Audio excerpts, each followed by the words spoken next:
All right, we are back. Sorry, I'm a little late. We're playing some Elden Ring Night Rain with the boys, which I was having a lot of fun with. So I'm a smidge late to stream, but we're back with more Cloud today. Next week, a week from yesterday, I think. When is that? 28th. That sounds right. Yeah, I think the dual commander ban slash unban announcement. Don't really want to call it the BNR because there's not really any restrictions in dual commander, but um, the dual commander ban list announcement comes out. I think it's like the last Monday of every other month, so it should be next week. Interested to see where that goes because I know my experience playing dual commander has been a little bit different than all people that, especially the ones that play in paper. I hear that the Rog Tev deck feels like it's up for some nerfs. Some people want Yoshimaru nerfed. That one strikes me as a little weird. Yoshimaru has always felt like a pretty tame aggro deck as far as the format is concerned, but maybe I'm like totally off base with that. I do play like exclusively mid-range decks with a bunch of removal spells. So maybe Yoshi's a little oppressive. Who knows? But maybe they'll ban Skull Clamp. Maybe Cloud will be left alone because he hasn't really done anything in paper yet. But for now, we're gonna keep clamping. We'll see. We'll figure other stuff out next week. So this is the same list I played last week, except I forgot when we were talking about all the edits and stuff. I forgot to add the Cathar Commando that we talked about. So I cut my least favorite Doomed Traveler, Crawling Chorus, for the Cathar Commander. This may be like a better cut. I'm a big Doomed Traveler fan, but I was just like messing around in a different league. Couldn't really think of a cut for the Cathar Commando, so I just cut the worst Doomed Traveler, call it a day. Hey, De La L, how's it going? Basri over Crawling Chorus. Yeah, it's possible Basri is maybe the worst Doom Traveler as well. But I don't know. Basri's cool. He's definitely got the coolness factor over Crawling Chorus, so tough to say. But we're just gonna run back tonight. Chill stream, no real like deck list tweaks. I don't know. I like the deck.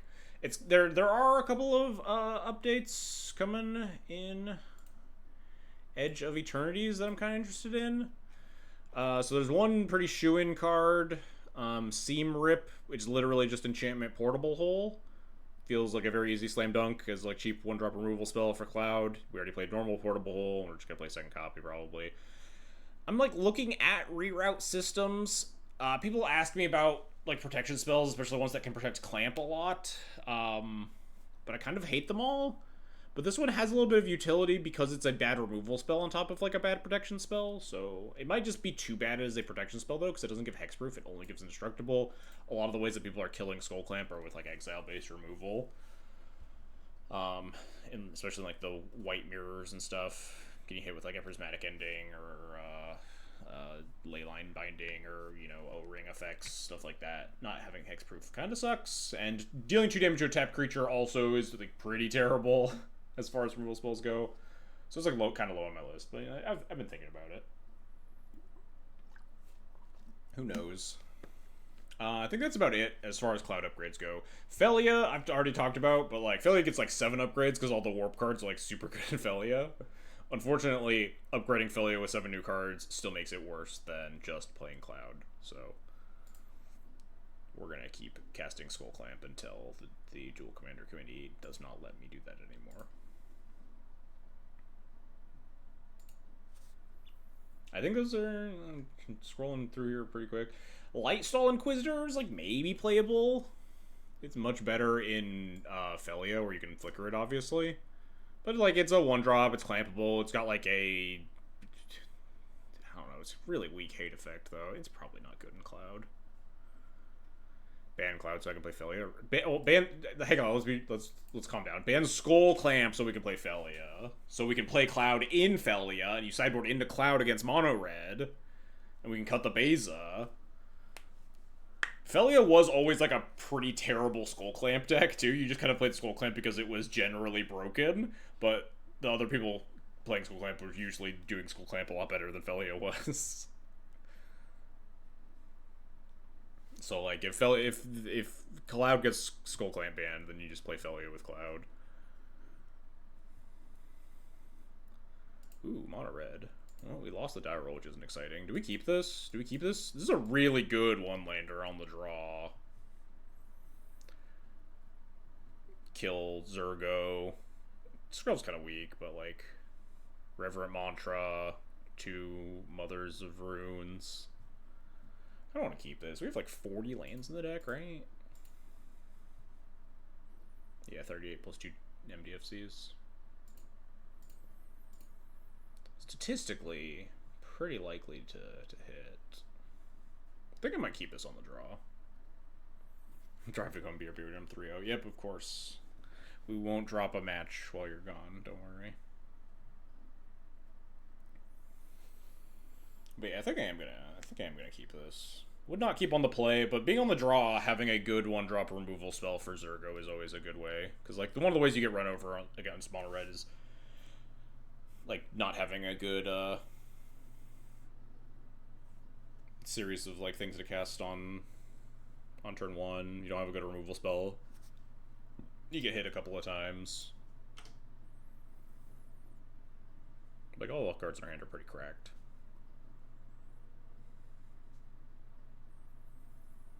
Recruiter can go find Solitude if we, hit running land drops, but that's probably not important. Recruiter is probably the Reverent Mantra pitch. Skrelv might be.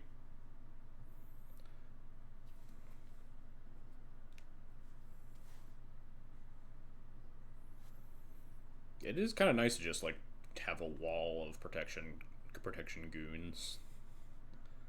Issue is that Skrelv can't block, and it also can't block with your other creature. Skrelv's not good on defense against attacking creatures, because it only lets you punch through creatures and protect against removal spells, and it itself cannot block.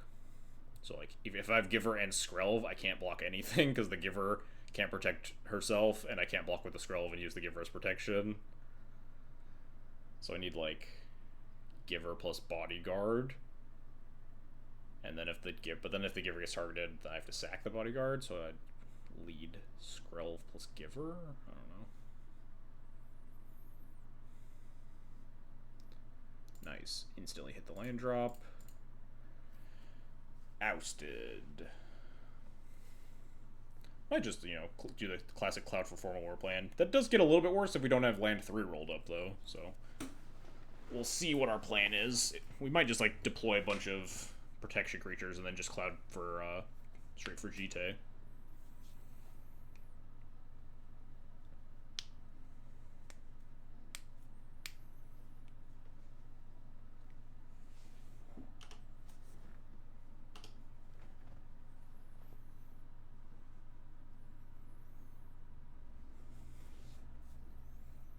Two 1-drops, huh?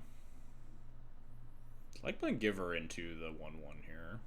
More land drops is really good.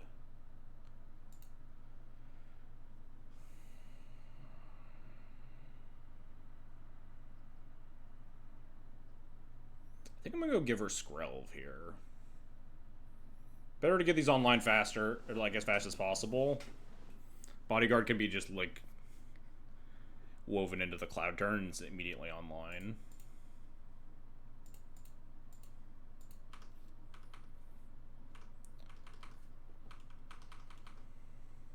Got some good blockers here. We have Reverent Mantra. We have, I guess, one good blocker here. If they attack and then deal damage and then ping, I probably just let it happen, honestly. We still have the Skrelv. We get to redeploy with Bodyguard plus Cloud for GT. Or even just Cloud for Formal Wear. We'll see. See what happens here. Burst Lightning. If I Reverent Mantra this, could ping here, but then they can't attack. I think it's good to Reverent Mantra this.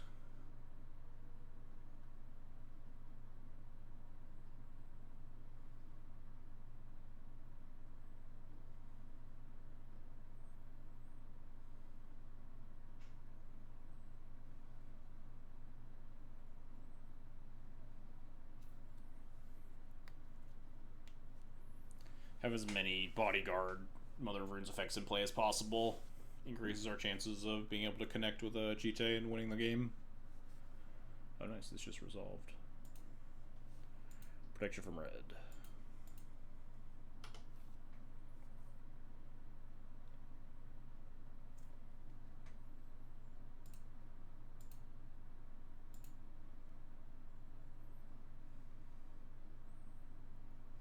Maybe they'll just attack. Gotta get in that 1 point of damage.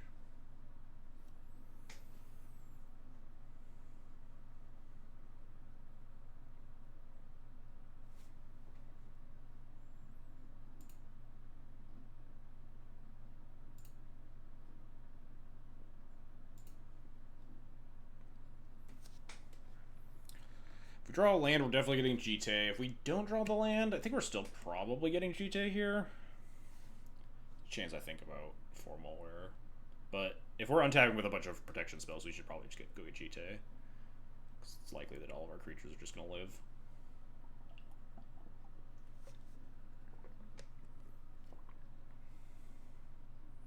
Ooh, we did draw a land.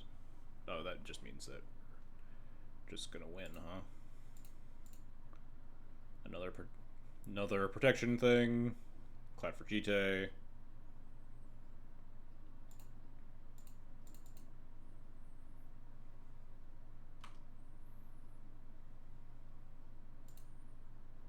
We're at 15.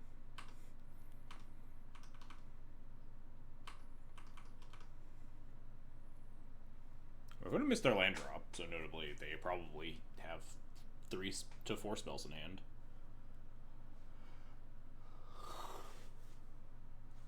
Ugh.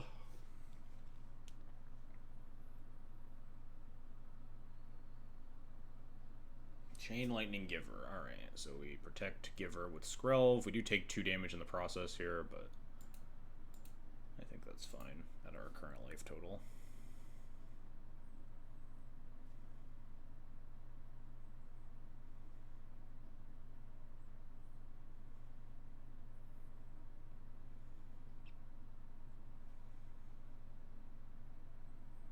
Red.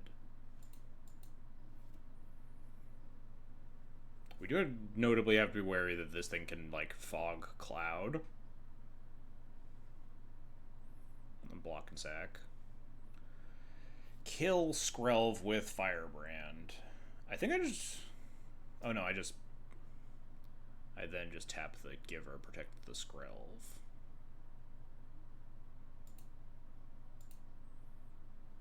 I think I'm fine taking 1 here.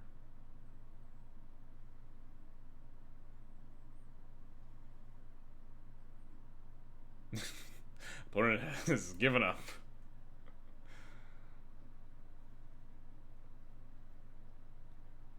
Alright.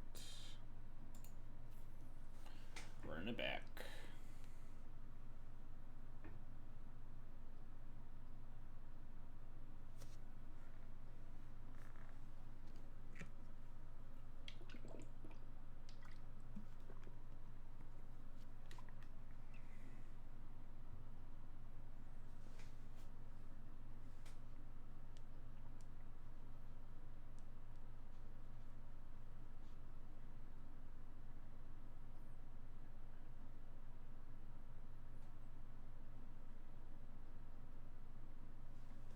This matchup continues to be very good for Cloud. Very rarely do I feel like I'm under the gun. You gotta keep hands and keep up with their early game stuff, and you shut them out from the board state pretty rapidly, and then have like Jite to gain life to get out of burn, like Shadow Spear to get out of burn range. The worst is when you're on the draw and you don't have like a good one. They have like Zergo hit you, play it to get 2-drop. You have a real slow hand. You can like, if you play Cloud into formal wear, they kill the Cloud to attack you for like 4 maybe, and you formal back Cloud, and they bolt the Cloud again and attack you for more, and then those games can get a little hectic, but you have a lot of good tools.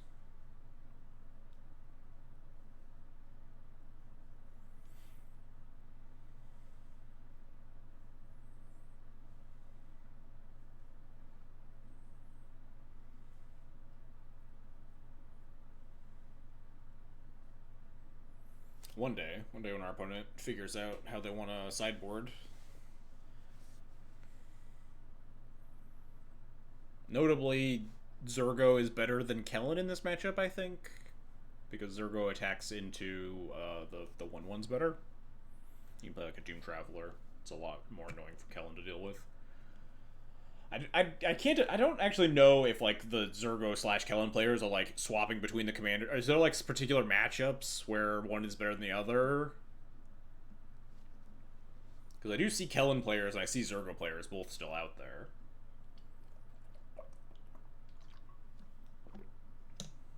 And I genuinely don't know which one is like more correct or like what the matchup spread looks like if you're swapping between them.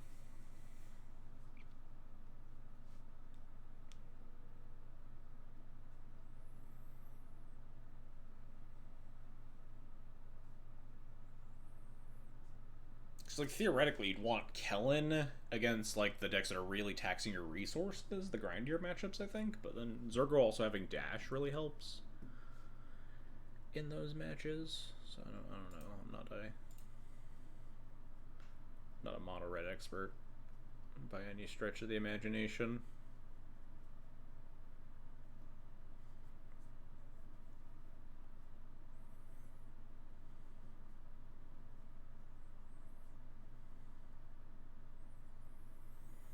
We have 1-drop removal for Zergo, and we have second land and Reverend Mantra.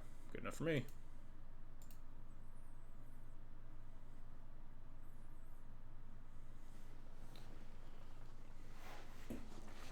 We might even play Stoneforge instead of Cloud for formal wear. Stoneforge coming back as a 3/4 matters a little bit. It's harder for them to kill with removal spells. A lot of like shocks and bolts in the deck, and Cloud comes back with 3 toughness. Stoneforge comes back with 4. They will play Zergo. I will lay down arm Zergo, etc., etc.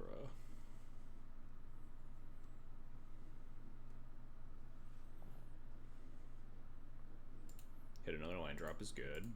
So a little bit of a painful land drop, but is what it is.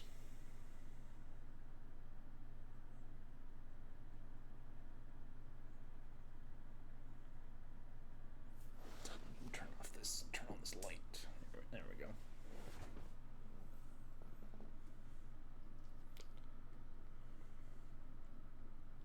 This might be Moto lag, because I'm getting a little wheel. I don't actually know. Keep an eye on my opponent's clock.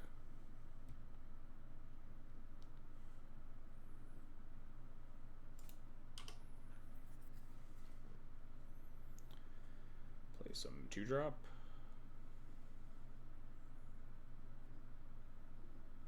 Exile my Ghost Vacuum. Draw us a land. Nice. Alright, we will actually lead with Cloud here, just because Cloud blocks this a little bit better. Probably also dies, but that's fine. This at least forces a removal spell. Or we might even be able to get him with like Reverent Mantra here. I think we're just going to go for formal wear, though. We have the ability to go get GT later if Cloud ends up not dying. Which you very well might. Depends on what my opponent does here.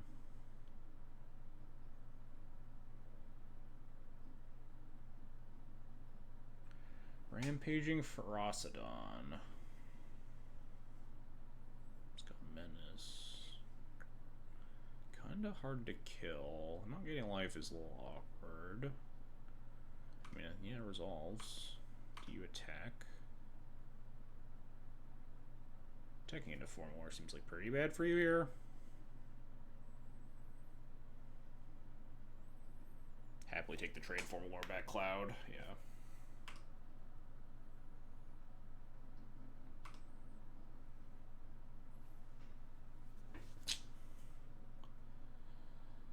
I could Ranger Captain try to like have a board that blocks Ferocidon better.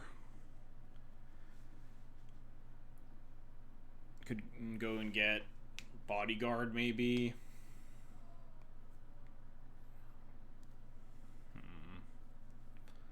Playing Stoneforge here is a little bit mana inefficient.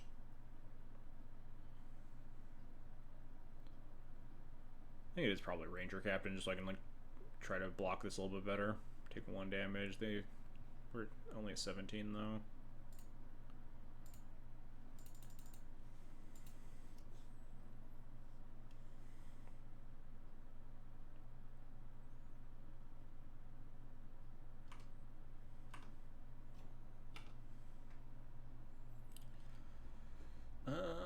Yeah, I think it is just Benevolent Bodyguard. It's usually one of the main grabs. We could grab Ocelot Pride, but it's really bad against Rampage Frostdawn as long as it stays alive. I think I'm more likely just wanting to protect my creatures and like connect with like next turn maybe Stoneforge plus Bodyguard and like try to double GT Cloud to clear the Frostdawn. So protection spells are nice. We won't attack. We have Mantra. Happily double block Frostdawn. Either of our creatures dying is really good with Formal Wear.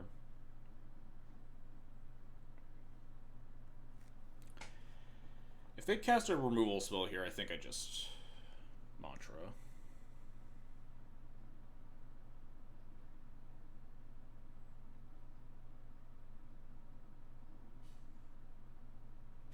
Maybe I don't. They kill Ranger Captain, attack me for 3.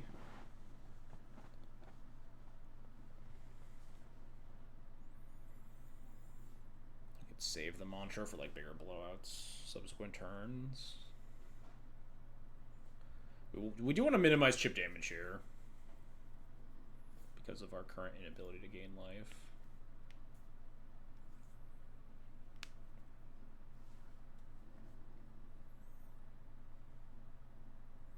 They just Burst Lightning Cloud. I think this also lets give them get in for 3 because this thing is Menace. But I think this is fine. Cloud dies. We get to form Warback Cloud and have Bodyguard up. We go to 14, 13, 12 versus 4 cards in hand is a little dicey, but then we have the Rampaging Frost on Dead to Rights.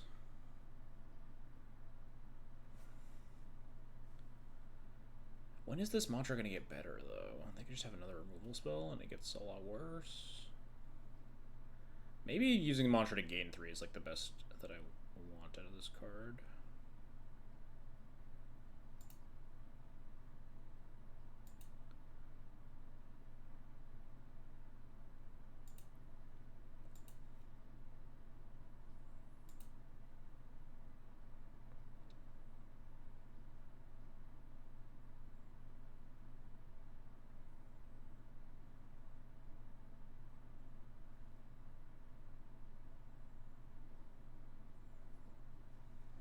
Another removal spell. It's some spell that's not going at my face. So it is still kind of an effective gain 3.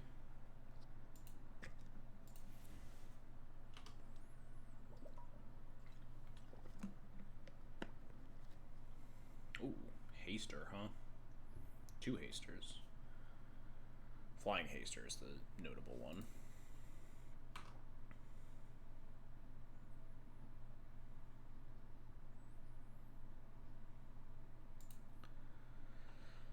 So now I think we just want a Bodyguard plus Stoneforge for GT here. Go to 14, effective 13. Have a pretty solid board. Versus only 2 cards in hand.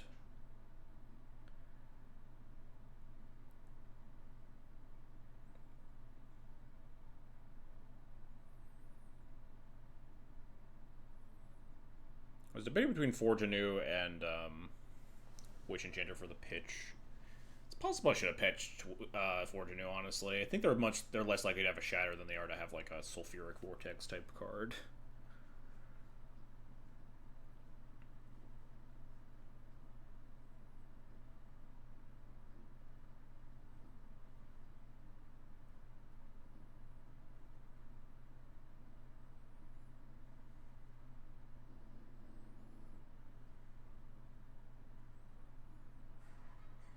Thinking about, you got like a Gut Shot? Fire Blast my Ranger Captain?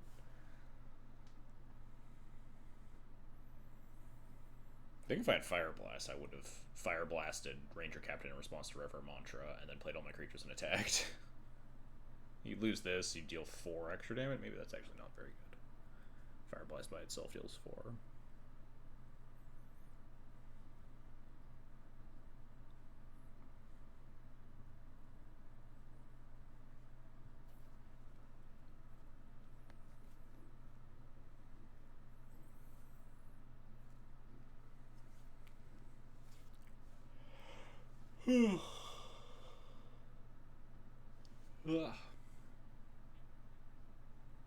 So that Reverend Mantra does represent 3 life gained, right? Because they would have been able to attack with Rampaging Ferocidon had I not done that. Which might end up mattering.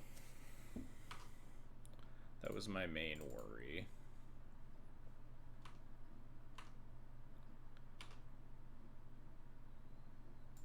Umezawa's Jite.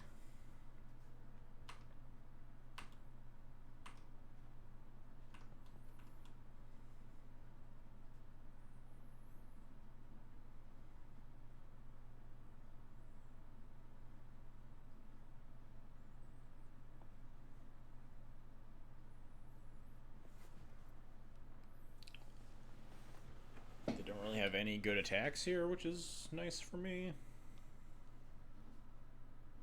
Besides the Phoenix chick, obviously.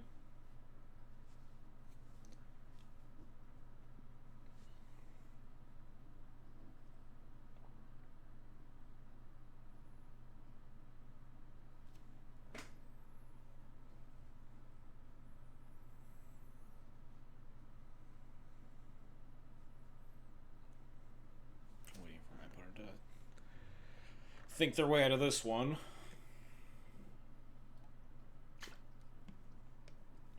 What am I doing next turn? I mean, currently, probably just equip GTA to Cloud and send it.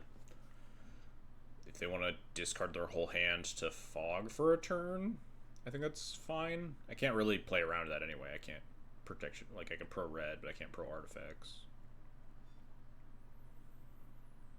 They have to leave up a mana and discard whatever cards they have. Hey, Harain, welcome back. Thanks for the resub, buddy. Hope your stream that you're probably doing is going well. Or are in between doing. Maybe you when you went down, you're going back up live in an hour or something.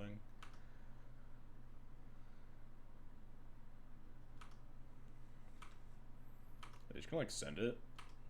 Just full send? No. Interesting.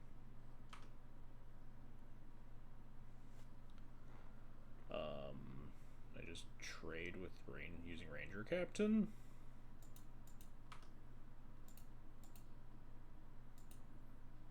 Seems pretty fine to me.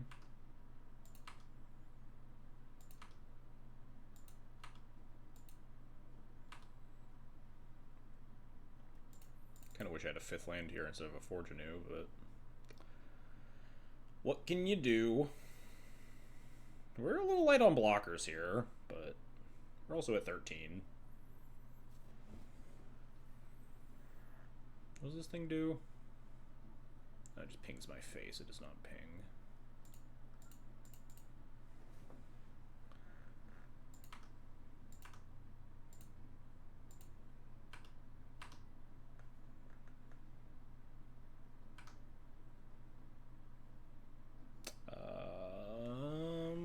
Probably gonna leave that one in the graveyard. Is that the best thing we can form war? Probably, because it goes against Shadow Spear. Could get Ranger Captain, honestly. Maybe we do put this back. Ranger Captain for Ocelot Pride. I don't think it matters. I think I'm gonna leave it in the yard. It's a 4-3 on this board versus a 5-5. It's a world that we get Shadow Spear. They're gonna send all. They can't even send all. Next turn I'm gonna equip GTA. If I draw a land, I'll form war back. I'm gonna leave it in there. If I draw a land, I'll probably form a war back Cloud.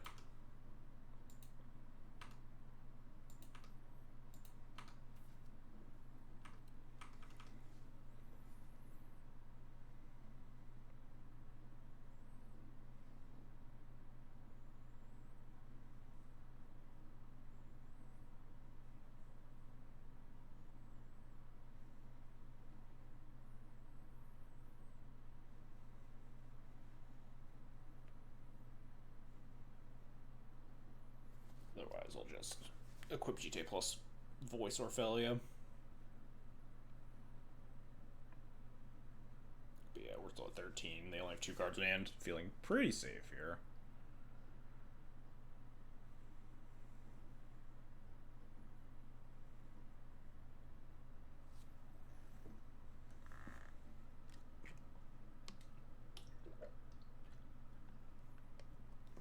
If they attack all, we just block.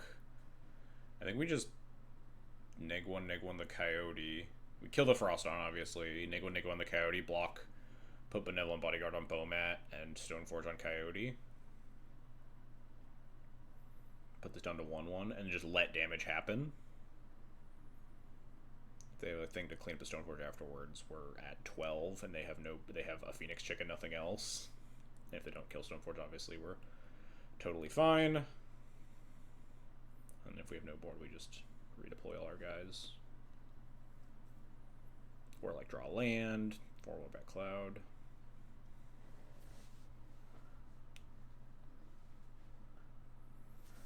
E2 Lava Runner does not even have haste.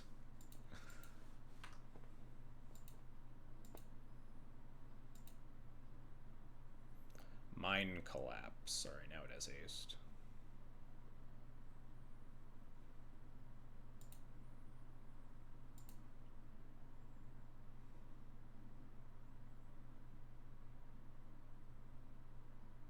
Protection from red.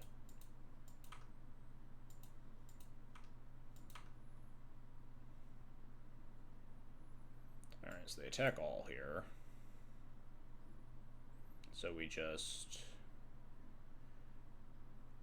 kill this.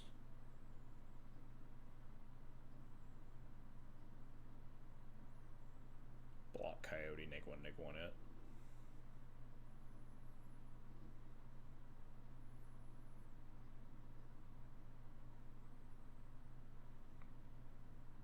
Then we should just win. If they like cash in the Bomat to get a shock, draw the shock, and then shock Stoneforge on my upkeep, then we're still completely fine. I guess they shock Stoneforge in response to an equip, which could get a little awkward. I just play voice first. Just cast voice, because if they kill it then I just deploy both creatures. If they don't kill it, then I equip GTA attack, and then the game's over.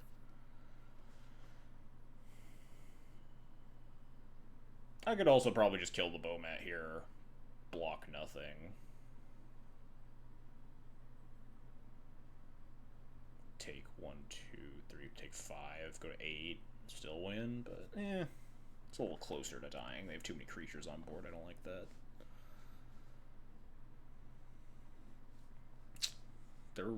They're gonna think their way out of these GTA counters eventually. The longer they stare at their 2 lands in play and no cards in hand.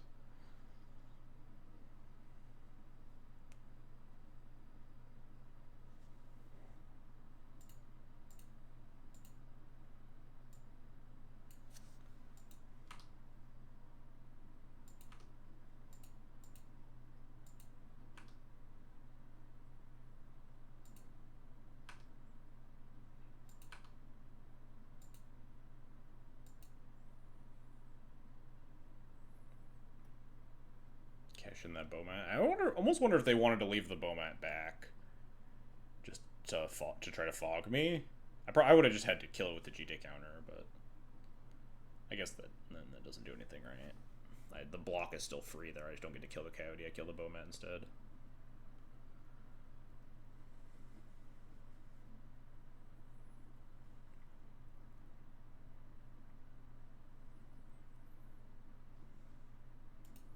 Hey, Z Barnett Z Barnett NBA, thanks for the Twitch Prime sub. Appreciate it. Kill the Coyote.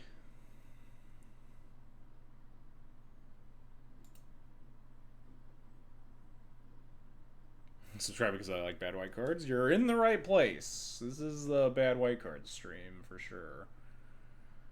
We play a lot of bad white cards. Occasionally even good white cards, but not often. One day my opponent will let me resolve all of these GT triggers. Activations, whatever. GT counter usage. Alright. So we just voice first. Cover our bases in case of, like, crack Bowmat for shock. Play shock on Stoneforge.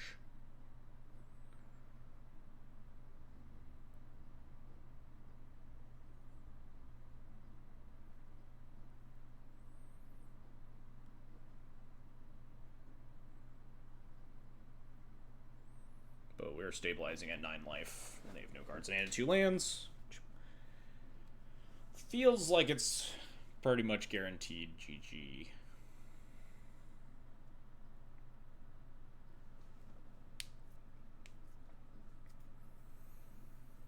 I'll kill this Bowmat on their upkeep if they don't crack it, I think. Actually, no, you're supposed to kill it in, like, draw step, I guess. Because you have to discard their hand. They'd have to draw an instant in order to punish that. I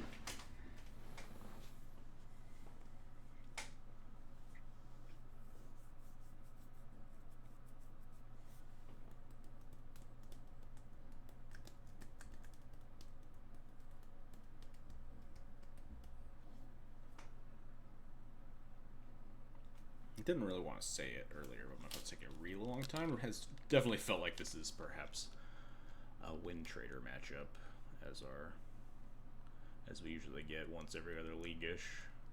This card doesn't strike me as, like, an actually good card in this deck. Most of these other cards I don't mind. Sawblade Scamp seems a little odd. This card seems, like, pretty inefficient. And, like, Zergo / Kellen doesn't need to necessarily play bad 1-drops for the most part, because you always have a 1-drop to cast on turn 1. You can kind of stack up with a little bit more 2s. That, coupled with the fact that we're fucking, like, 10 minutes ahead of them on clock, makes me think that perhaps this isn't... As soon as I unwrap my goddamn protein bar to eat, they're like, alright, now I'll let you take actions.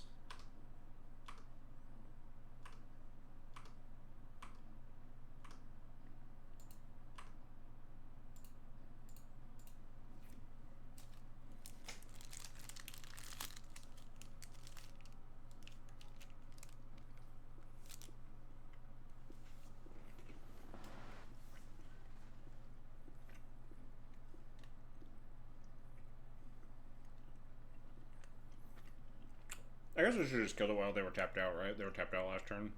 They couldn't sack Courier. Well, no, they weren't, right? They had all their mana still.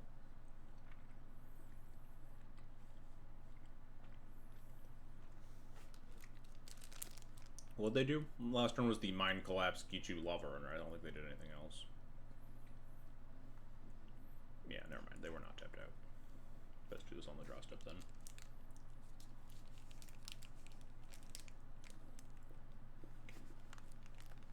Debatably an upkeep, but I think draw step's better. Because it's like equally likely this is an instant. Down here, right?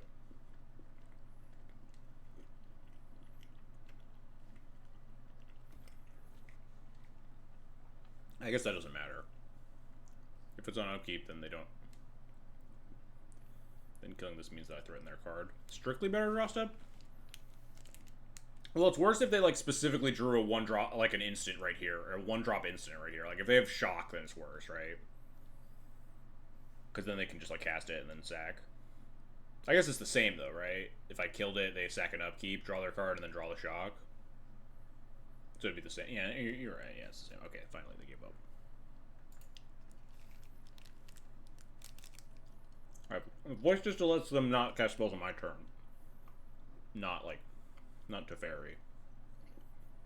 Not sorcery speed bullshit. Might I say, Teferi 3, really poorly designed for that reason, in my opinion.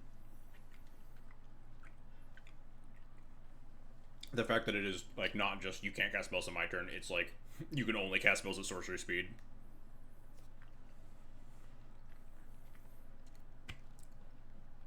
Pretty bullshit.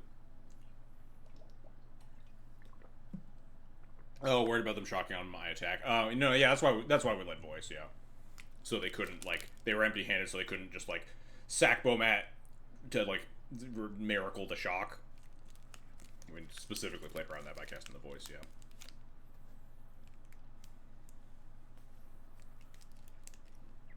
If they then do miracle the shock, then we just cast the Felia instead of paying the 2 mana to equip.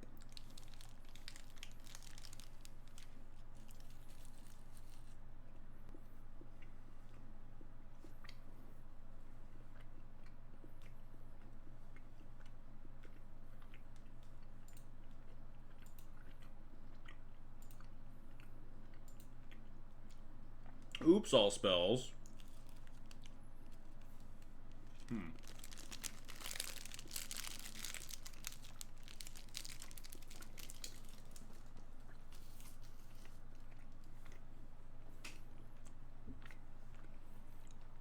I think this hand's good against Oops. I mean, we have Lion Sash turn 3 in the command zone. Now we've protected Lion Sash. Seems pretty important. Notably, it's not the only, like, we also do need to clock them because they could find Belcher. Are they finally going to ban Skull Clamp of 1 many dual commander terms that card 10 years ago? I think if there's something that's going to get a ban, it's going to be Cloud. Cloud is like the best Skull Clamp deck ever. Having Demonic Tutor for Skull Clamp in your command zone is very busted, but he hasn't been making waves in paper yet, so who knows? Also, maybe this isn't Oops All Spells, but it probably is. Yeah, okay, it definitely is. Mox Tantalite, huh? We do just also have natural GT, so we can go get Sash and then natural GT to up the clock. Problem here is that I'm not familiar enough with how Oops works in Duel Commander. I don't think they can just beat like a GT with a bunch of counters on it, because their combo usually involves like it's really hard to get to Dread Return if you're just like killing the Narcomoeba and the Poxwalkers and stuff. So GT with 4 counters does seem like kind of impossible to beat, so I might just turn 3 GT instead because it provides a better clock than the Lion Sash does, so to help us like play around if they have like the Belcher plan instead.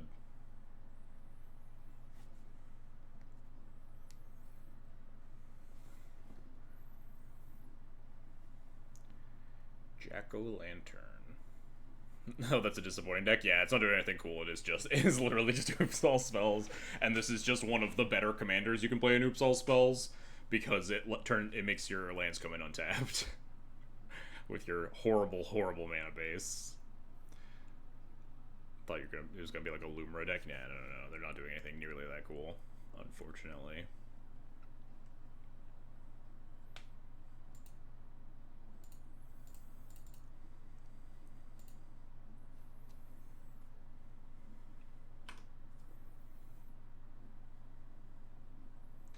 It's time to go get the good old... A little bit tempting, but I think I'd like... I think the GT is a good enough clock.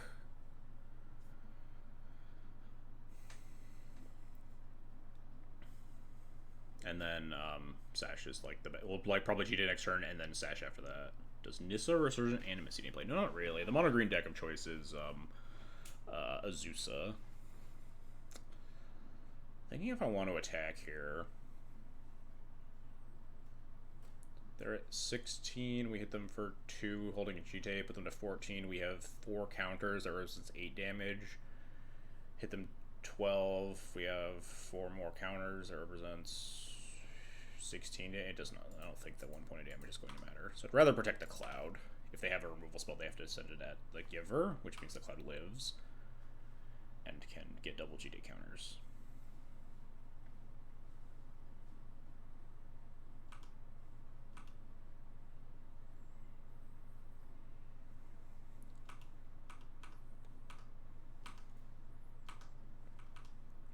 Mox Tantalite is online next turn.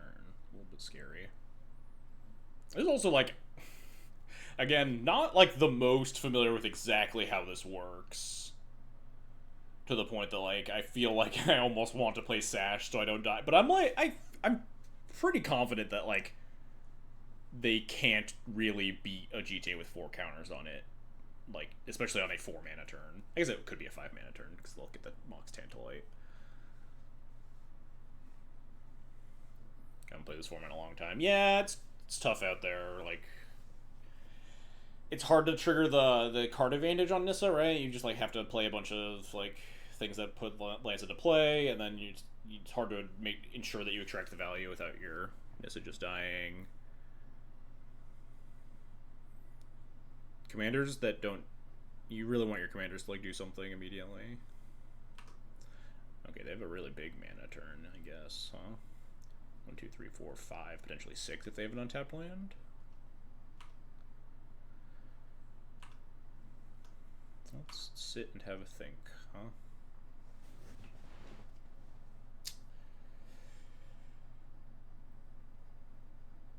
I think I want to GTA them.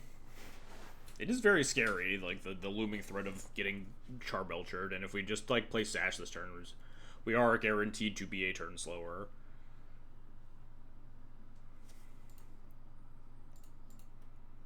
If I die because a GTA with 4 counters on it doesn't actually beat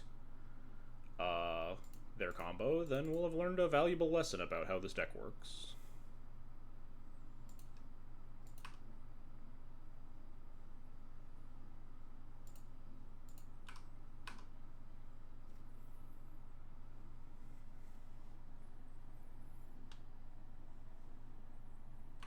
Also worth noting that this is a little bit weaker to some form of like interaction that they might have if they have like a bounce spell or something. Giver of Runes can protect the Sash, obviously can't protect a GTA.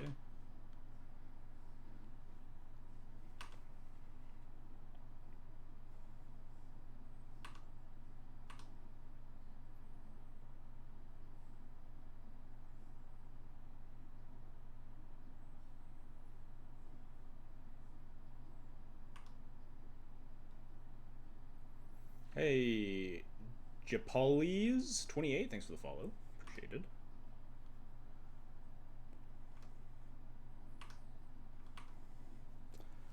Alright, opponent's got a bunch of mana.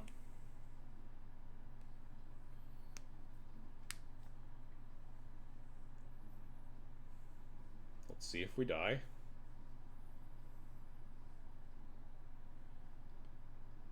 There's Spy.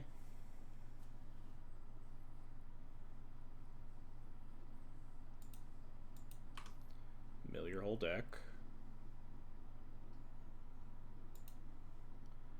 I don't think they can put 3 creatures in play.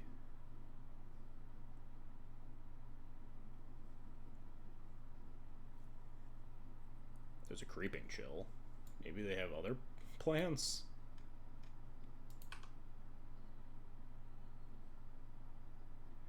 They have a bridge, I assume. Am I supposed to kill my own creature before I do this? Am I supposed to kill Cloud? There's a bridge from below. Okay, so ping Cloud off with his own, with the trigger, because this game's over this turn, so I don't need anything else.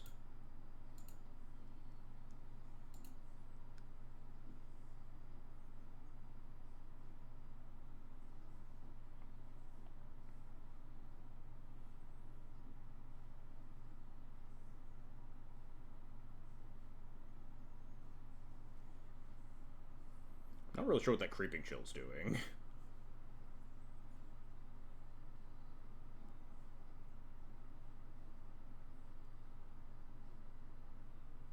I can't escape XJ. I tweeted about this. I played against Oops All Spells and Blue-Black Reanimator in the same dual, like Blue-Black Tempo Reanimator in the same dual Commander League. It is inescapable.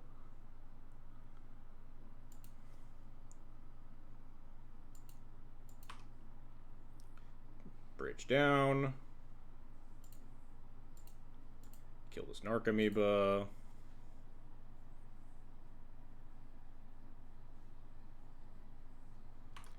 Creeping Chill gets me, I guess. Not really 100% confident what that does.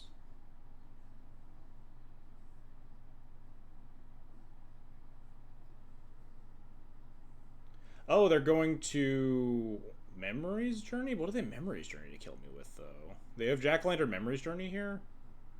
Oh no, they've unearthed. They still have that. I don't even. I guess they have enough mana that maybe they can memory journey like a Belcher or something. Let's see it, huh? This version of it requires so much more knowledge of rules and cards of the game, though, by virtue of being Singleton. Accurate, yeah. You need to jump through a lot more hoops to get your opponent dead. There's no reason I need to kill this yet. They don't have 3 creatures in play, but I can still kill the Fate Stitcher. And they cast Memory's Journey here, and I have to and then they get back Poxwalkers, and then in response I have to kill the Fate Stitcher. But what do they Memory's Journey for the kill?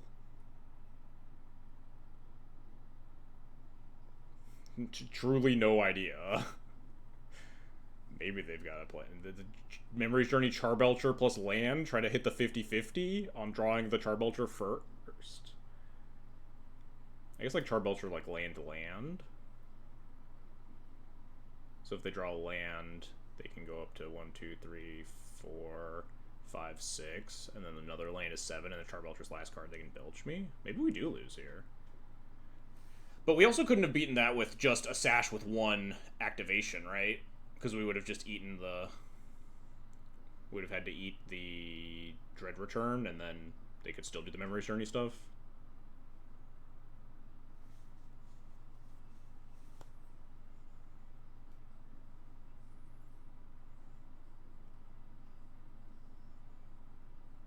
Belcher. Oh, Belcher does not work well with the 1-card library. You're right about that, huh?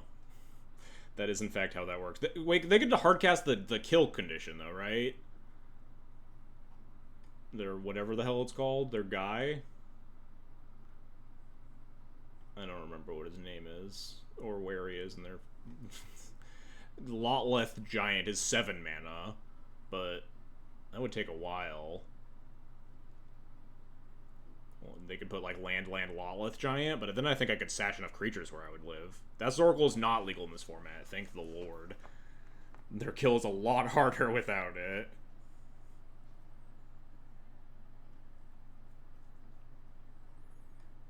Yeah, so I think they're also thinking about what to Memory Journey here. They will Memory Journey, trigger Poxwalkers, and then I will kill the Fate Stitcher in response. If I kill the Poxwalkers in response, they could cast the Cabal Therapy, but then they only have 2 creatures still.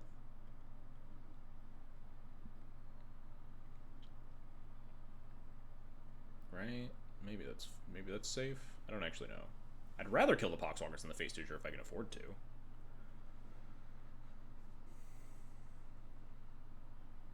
Phantasmagorian, does this do anything? No, they have to discard 3 cards. I don't know. I think they're trying to figure out what their plan is. I guess they could therapy my Lion Sash and then Memory's Journey in land, Lotleth Giant, and then I just cast Cloud Go get Formalware, and then Formalware back the Sash, and then I think I'm still fast enough to do that. I'm not 100% sure. I am taking chip damage from the Balustrade Spy in that scenario. I guess no, because I would like Cloud plus Anthonize the Spy.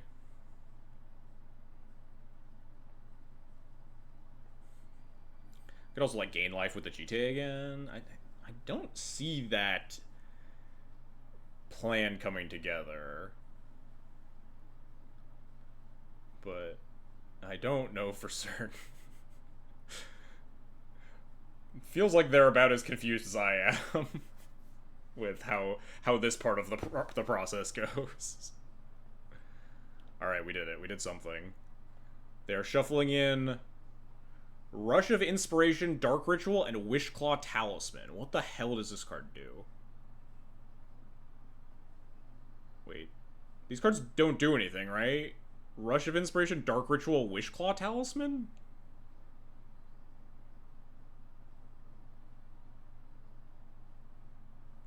Draw 2? Discard a card at random? These cards are shuffled in a random order? What's the plan? Is there a plan? Or are they just hoping that I miss the line of killing their Dread Return? Is there a card in their graveyard with like an absorbent flashback cost that I'm also fucking... I don't actually know. I just don't want to fuck this up. I'm pretty confident I can just kill his Poxwalkers. And then they can't Dread Return me. I can even kill the Poxwalkers twice. And I don't think they can get it back without sacking one of these, and they can't net positive on creatures because I've broken the bridge already.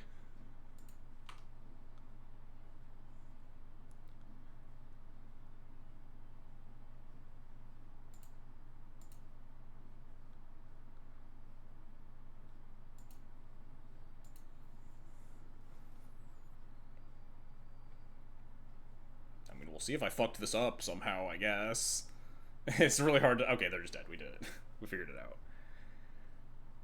They have Jays. They didn't have anything in their hand. Oh, no, they did have 3 cards in hand. Never mind. I was looking at their library as their hand.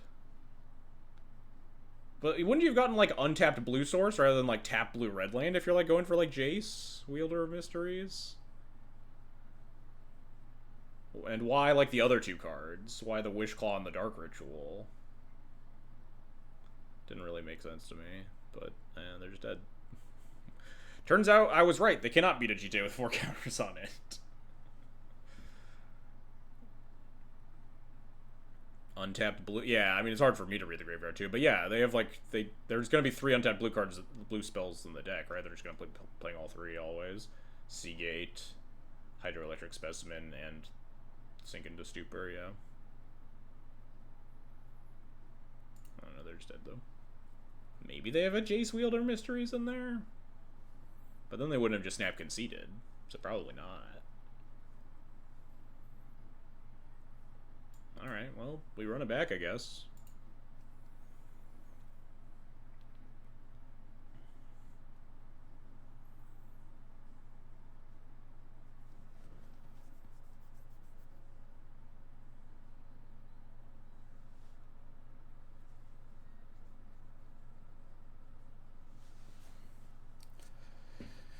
Learned a valuable lesson. GTA with 4 counters is very good against them. Jace would have won this game, right? Would it have? If they had Jace and they just shuffle in Jace, then, like, shuffle in Jace plus, like, 1 blue source or something, then probably.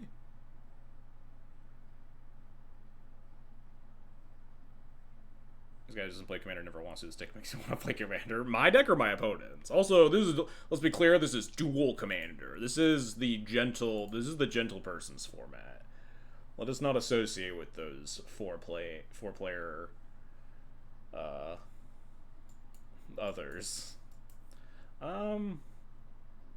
This deck, yeah, this deck is fun. I love Cloud. I've had a lot of fun.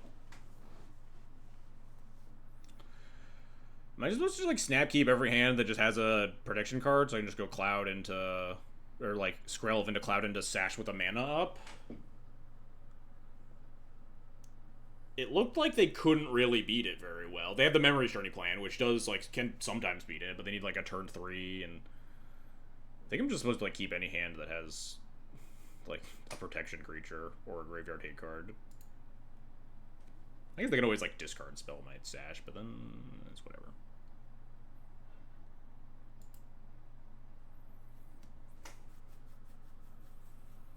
Yeah, I think their plan was just, like, they ended up just, like, casting Memory's Journey on some random cards, hoping that I wouldn't activate the GTA and stop them from Memory's Journeying back the, Lawlith. Also, amusingly, I think I could have let the Lawlith happen. I think they only had, like, 21 or 22 creatures in their graveyard, and I could have just, like, gained 8 life with the GTA. Would have been really funny.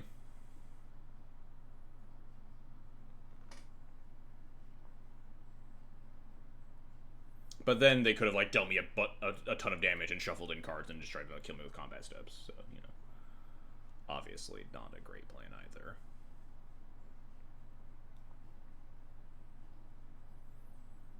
All right, it's Skrelv time. Go get him, buddy.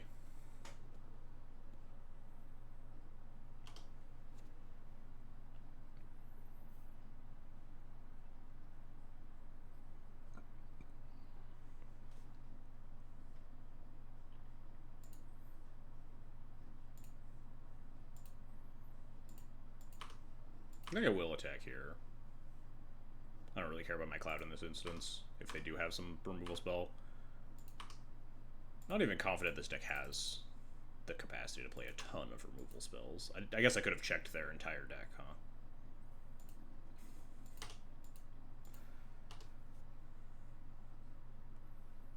If they end up discarding the Sash or answering it in some way, we also have the ability to Lazotep Quarry, sack the Cloud to recast it on turn 4 to go get Formalware for the Sash. If this is like a Thoughtseize, perhaps. Or Cabal Therapy, perhaps. We'll probably just like Pure Steel Nesting Bot next turn or something.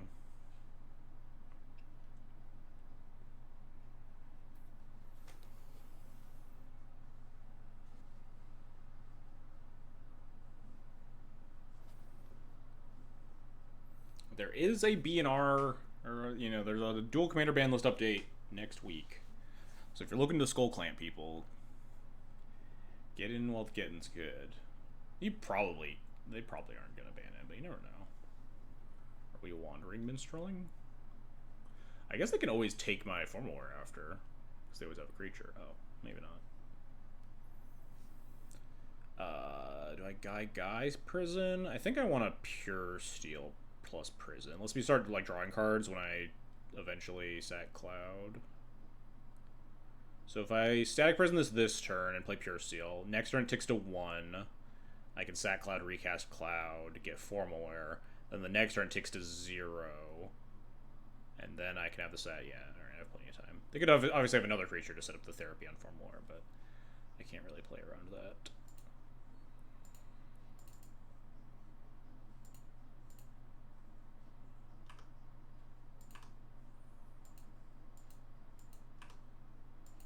Oh, or they just put it back in the command zone.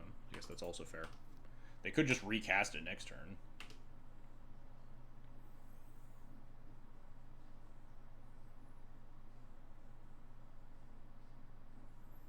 And then they can therapy. Or they can, yeah, they can cast it in the next 2 turns and therapy my Formalware. So that is kind of awkward. Wonder if I just need to go beatdowns or something. Wait, hang on. We could just quarry back the Sash at some point. How much is this? It would be 4 plus tap. And then we would have no activations up.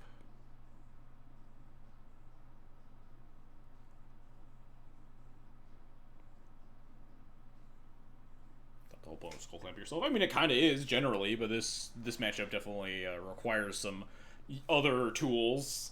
Because you want to stop your opponent from just killing you by milling their entire deck. So you kind of want to go get your graveyard hate cards. You don't really need to, like, draw 12 cards. Hey, look at that, a graveyard hate card.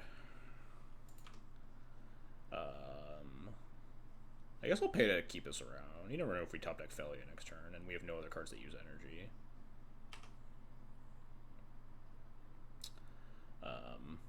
Well, now I guess I just cast all the cards in my hand because I need this Ghost Vacuum in play.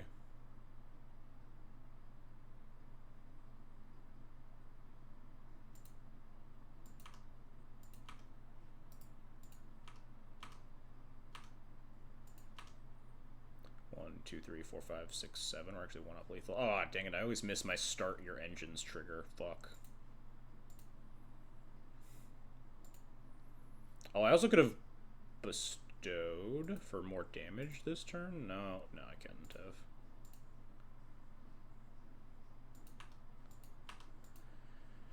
I always forget about casting my nesting pot pre-combat. Quarry can be used to kill bridge. Oh shit, you are right. I should lift that up. That's smart. I didn't think about that.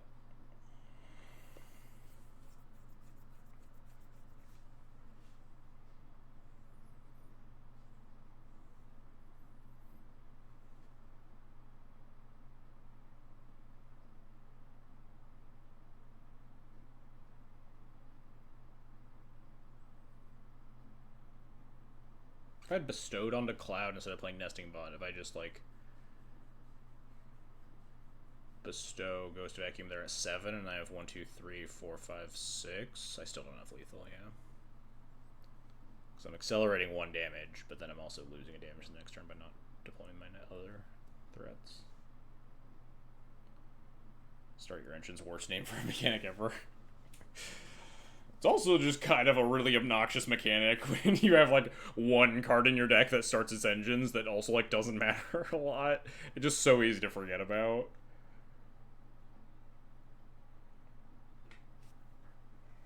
Can they beat a single Ghost Vacuum? We played at PTA the Drift at 01 Unlimited. Oh, nice. That's fun.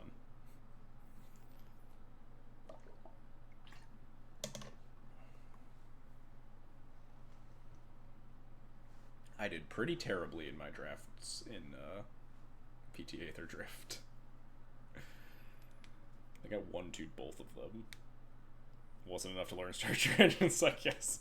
I think both of my decks had like no. I drafted like blue green X both times. I had very little start your engines cards.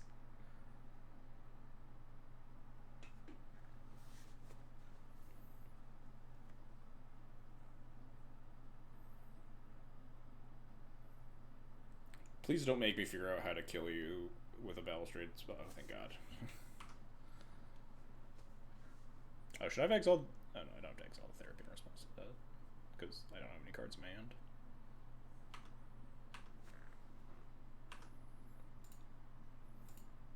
Gimme. Alright, we will sack the Stag Prison now, though. Save our 1 energy, you never know.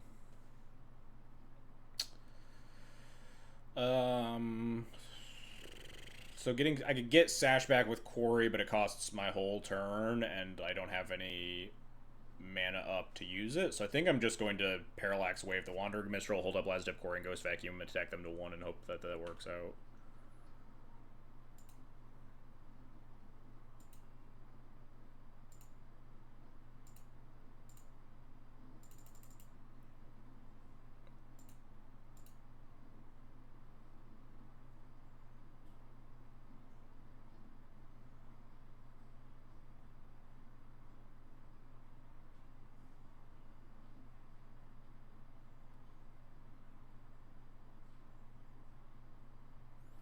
If you've played Overwatch, all I can think of is Junkrat saying Search Your Engines. I played Overwatch like probably a decade ago. I can't hear. I remember Junkrat, but I can't hear the voice line in my head. Okay, my opponent is dead. We did it! My opponent did nothing but therapy me and cast Wandering Minstrel twice and then die.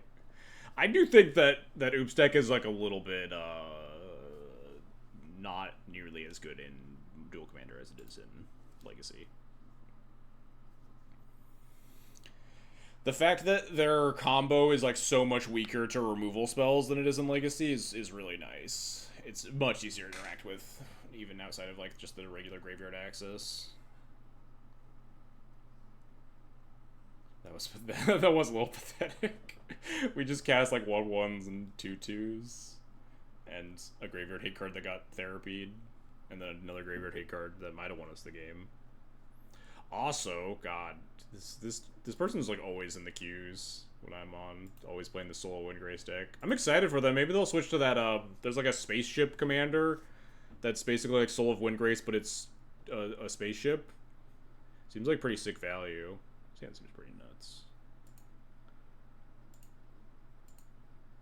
Hearthhole, I think, is the name. Go get him, Nesting Bot. What am I clouding for? I could just play Pure Steel, maybe. Conserve my, like, protect my Skull Clamp from Thoughtseize. And, like, set it up so I could, like, cloud into Thoughtseize and get my Paladin draw, maybe. I remembered my trigger. I mean, I can't not remember my trigger this time. Well, in paper, I'm never remembering the speed trigger, that's for sure. I'm never taking this up from 1 to 2 here, but I did have to play it pre-combat by virtue of it being my turn 1 play. Speed trigger up to 2. Clock 'em. This Winter Moon does have a good chance of getting them. We'll see. We obviously don't want to just run it out, let my opponent fetch around it. It also doesn't do anything in the early turns. I think I will just cast Pure Steel here.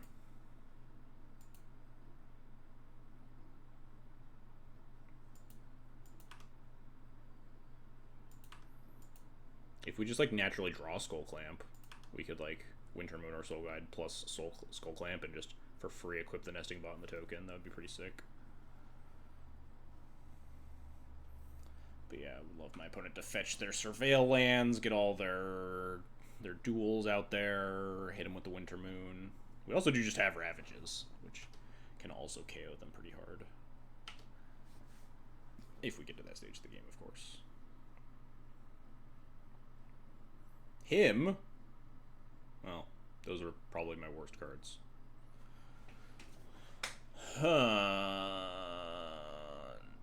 Ancient Dead would have been real nice, yeah. Do I want to Winter Moon them? I kind of don't. It does, like, kind of hit him here. But also we could just, like, Cloud Skull Clamp, get our one-draw trigger. Yeah, I kept, I think, the two best cards in our hand.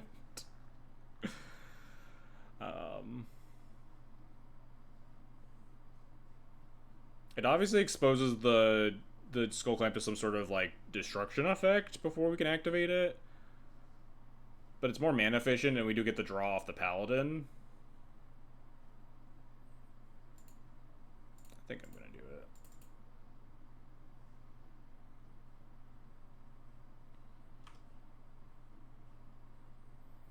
Get the old clamp.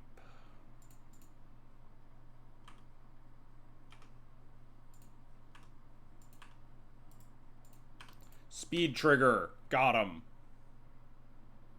Almost at max speed. We almost get a 2-1. We're so close. Unfortunately, Nesting Bot will probably die before the 1 power matters. We're actually almost 3-0. Correct. It was a good guess. Cloud's a really fucked up deck. I mean, next turn we just get to go crazy. Even if they blow up Clamp, we, like, Winterman probably gets them good. They, like, Kolgon's Command me or something.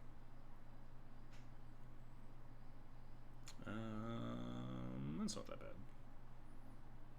We get to Winter Moon and Clamp. This guy's going back to the command zone. We get to Winter Moon the shit out of him. And Clamp our token to draw some cards. Enlighten Tutor. I don't really know what that does for us. Step 1. Get to max speed. Important. Step 2, draw a card. Draw 2 cards even. Jacked Rabbit. I love Jacked Rabbit. I don't know how many. I probably say this every time. I'm a huge Jacked Rabbit fan. It's like one of my pet cards that I always try to make work in Legacy. I think it's just Winter Moon time. It'd be nice to get Jacked Rabbit online or something, but Winter Moon just seems like crazy good here. What do I Enlighten Tutor for? Is Rydia a played commander? I don't recognize the name, so probably not. We could just, like, tutor for Saga, honestly.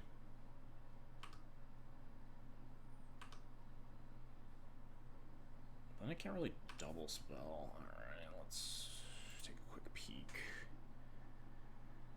Can I go get anything cool? Not really.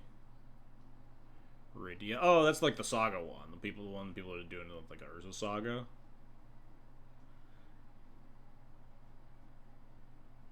Maybe we just don't cast the tutor because we don't really need to go find anything. Then what happens if I miss land drop? Do I just play a 4/4 Jacked Rabbit? It's kind of unexciting. I like Saga because it starts to threaten multiple, like, it starts to create multiple threats. And we just still play a big Jacked Rabbit, but then we can also untap and have Saga going. Maybe we would just play Cloud instead.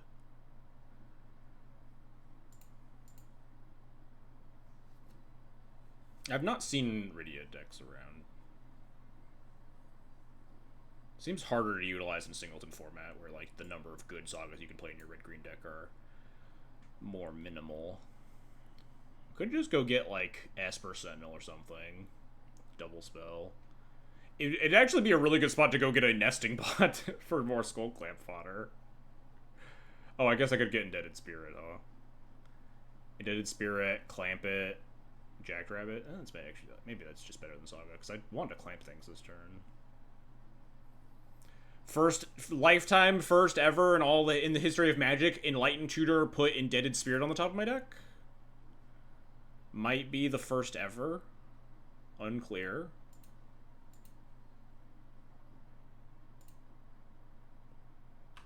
No one fact check me. Powerful play. The first ability is like what, landfall loot or something? Brummage.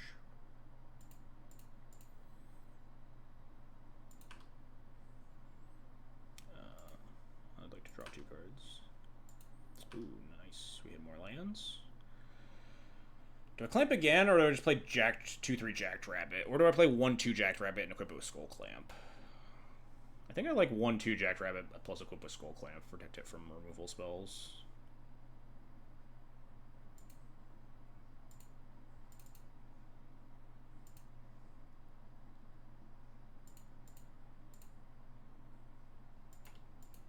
And it gives it the 1 power. We get multiple rabbits if we end up attacking.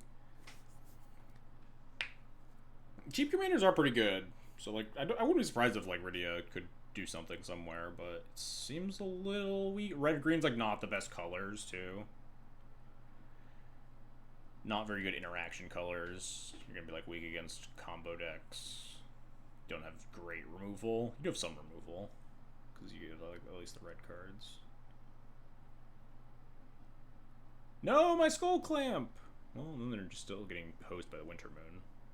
Oh. Alright, that works too.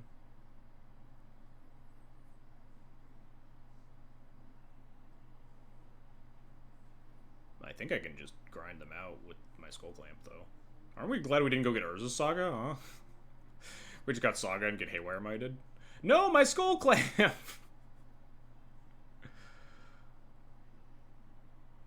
Ooh, Boots is nice. Is Boots nicer than casting Cloud? Probably not. Just an extra rabbit, right? I mean, I just cast the Boots.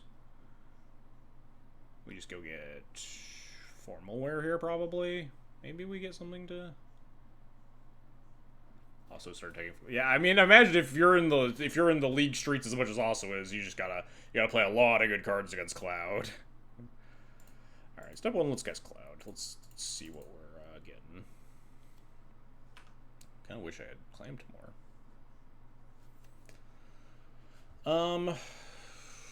My opponent's gonna have like 1/1s, which aren't that threatening. My opponent's at 14. They could cast Soul of Windgrace notably, but we have Unexpectedly Absent and Skyclave for that.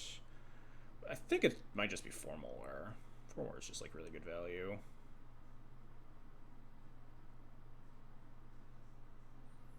This thing's only a 1/1, so we can attack into it pretty easily. Could be like Feast and Famine, but then like they can just chump block always. I think I like just getting 4 more here.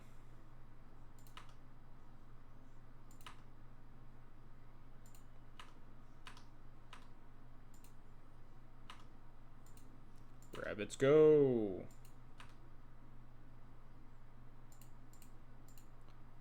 Boots.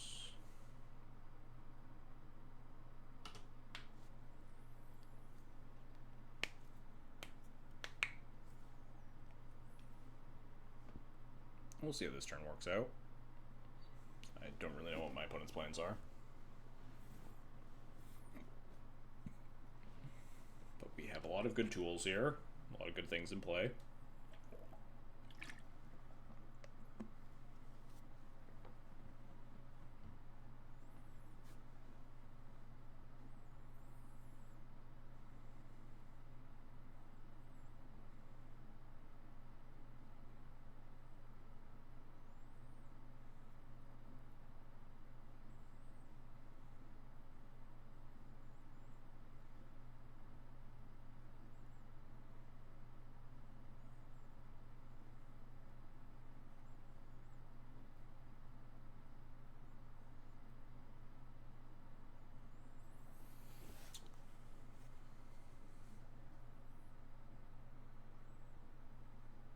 Wonder if it might have been, I don't know, it's tough to say.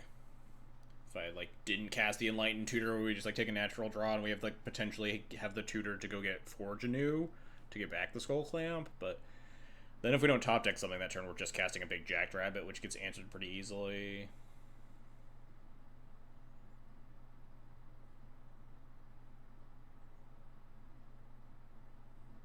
I guess we're casting a Jackrabbit and it's holding a Skull Clamp, which is, like, pretty good. Oh, that's not that scary. Orcish Bowmasters? That's rude. I guess he just goes to the graveyard, huh? We just get him back with 4 more.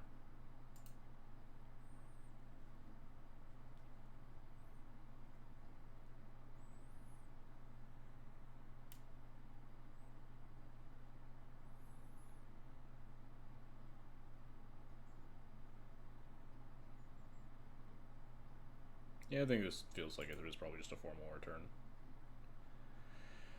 I could do some stuff like Skyclave and Unexpectedly Absent to like equip boots to Jackrabbit and hit, but I could probably just 4 more back Cloud for Sword of Feast and Famine instead. Hold up Mana Tithe and Unexpectedly Absent.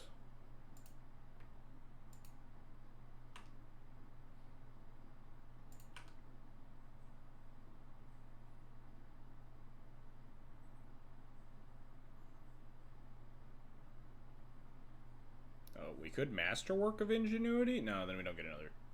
I mean, we get another 4 more, but then we don't have another, like, thing. I think we just want Feast and Famine. Feast and Famine seems really good on this board, especially because they only have 1 construct maximum. We'll just pass the turn here. I guess I could equip Boots if I don't want to hold up Unexpectedly Absent. Equip Boots to Cloud. Maybe just equip Boots to Jackrabbit, make it slightly tankier. Although Boots on Cloud is good because then if I put Sword of Feast of Famine on Cloud, it does like 9 trillion damage. Untaps all my lands. Does a bunch of bullshit. Yeah. Boots on Cloud for Ward 2 seems nice. Or Ward 1, Ward 1. It is a bit awkward if they make a construct here. I actually can't. Unless I draw a land, I can't clear it. And equip the Sword of Feast and Famine. Because I need another land to, like, portable hold the token. I mean, if they're taking for Cloud, they might just have, like, Pithing Needle in here. Needle my sword.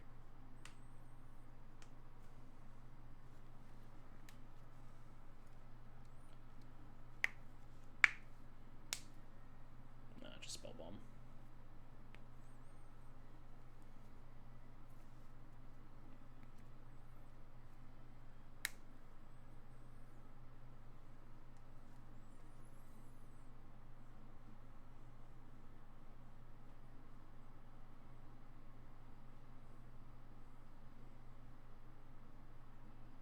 Ren and 6. Yeah, no thanks.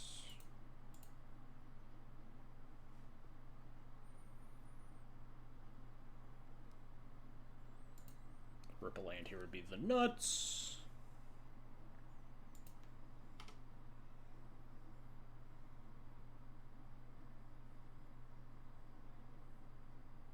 Yeah, I'll take 4, that's fine.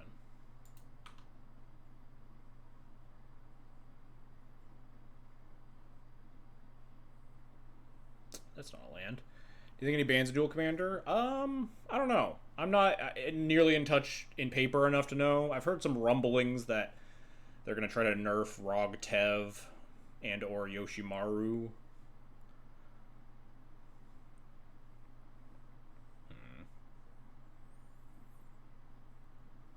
Kind of wish I had put the boots on the Jackrabbit now, huh?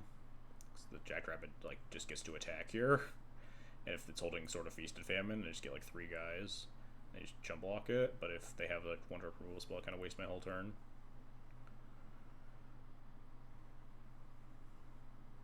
I was worried Cloud was going to something. I think that Skull Clamp is not long for this world, but it hasn't done anything in paper really yet. I do think the deck is really, really good and for some reason just underplayed overseas in paper events, but I don't know. That's my experience playing the deck. I wouldn't be surprised to see Skull Clamp go at some point. It's a very, very good card. We could just, like, gain a bunch of life, right? We could, like, Portable Hold a Construct and just, like, Shadow Spear the Cloud. Shadow Spear the Jackrabbit, maybe, so it attacks into these things better. Cloud double triggers Clamp. Correct. You get 4 cards. This would be 1, 2, 3, 4 mana.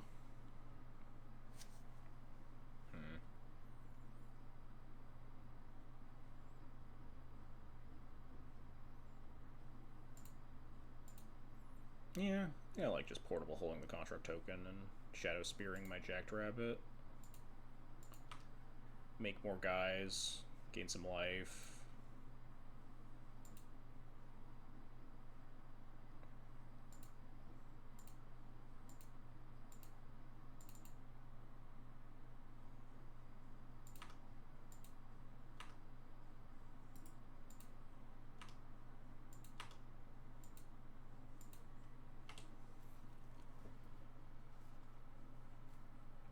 Jump on Cloud, sure. Oh, maybe I should have actually moved the boots over to the Jackrabbit and made another token. Whoops. Because I had 1 mana left over. Oh well. Too late now, I think. I think I've passed priority in my second main here.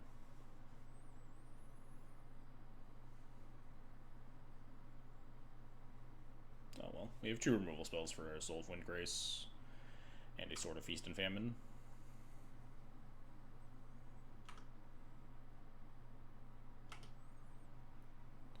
Boot staying on Cloud is kind of nice too now because we're more likely to just suit up Cloud to punch my opponent for 7, and just because he's already decked to the 9s. Hit for 7 unblockable.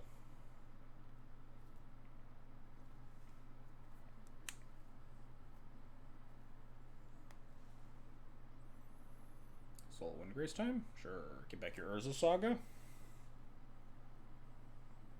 Yep. What does this thing do? It doesn't actually affect the board. It can protect itself, you can gain life, and you can draw cards, and that's it. Alright, that's fine. Are you dead? No. Right. Attack all, they block here, block here, block here. If I had made the extra token last turn with Lava Spur Roots, I think they'd be dead here. But right now they're just going to 1. Does seem pretty free to just suit up Cloud and Mind Twist the rest of their hand and put them to 1 life, huh? Untap and, like, kill the Soul of Windgrace, and then untap again and Skyclave something.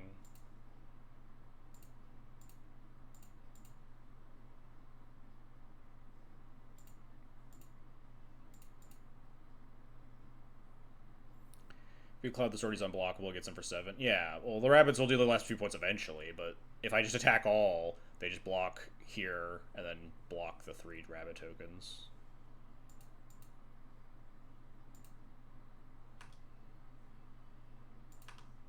I'm actually not confident I want to Unexpectedly Absent here, because I might want to use that to kill the Saga token. We're going to Mind Twist them here, so I might just untap and Skyclave the Soul of Windgrace. And then have the Saga, or have the Unexpectedly Absent to kill the Saga token. To get in the last points of damage on Cloud.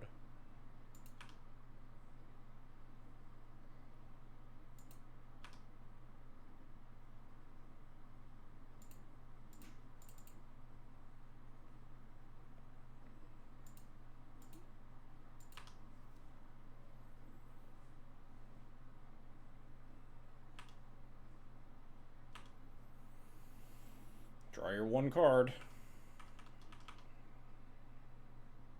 I guess I should have maybe moved the Shadow Spear over to the Cloud too.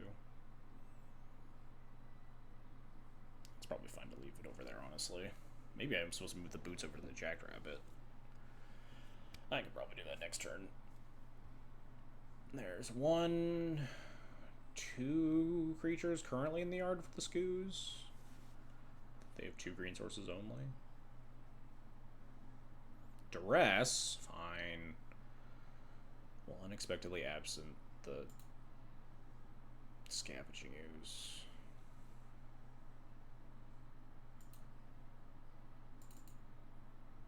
I'm okay with them drawing it again. 1, 2, 3, 4, yeah. rather than draw the scavengers next turn than just a random card. I think they are dead now. Maybe? Block, block, block, take 3. Yeah, I think they are dead. They can even take more. I can move more stuff over to the Jacked Rabbit. Or just give the Cloud Trample. Put the just put the Shadow Spear on it and then trample over the Saga token. Alright. Solid game 1. Jacked Rabbit doing kind of not a lot that game, but still, he's there. He's my man. We fumbled there a bit with our equipment. I think the Jacked Rabbit could have done more. We would have presented lethal the previous turn if I had messed around with my equipment a little tighter. Moved the boots over and stuff. This hand's a little weak as far as Cloud versus Soul of Windgrace hands go. We can Enlighten Tutor for Wintermoon, which is one of our better cards here. Portable and Anthonyce are sometimes good, depends on their draws. The fact that we're on the draw and don't necessarily have a turn 1 play does kind of suck, though, because it means casting your Cloud on turn 2 is worse. But mulliganing first Jund also sucks.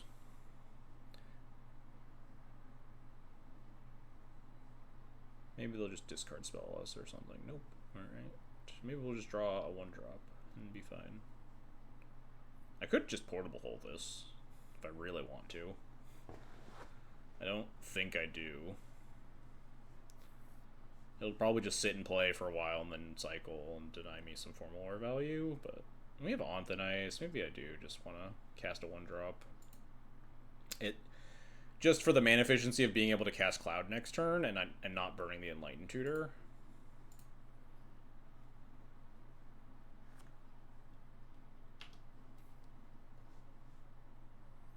I'll regret it as soon as they cast like a fucking Dark Confidant or some shit on turn 2. Feel like a dunce, but them's the breaks. Oh, okay, it's nothing. A lot of Graveyard Hate. Makes sense. Graveyard Hate is pretty good right now.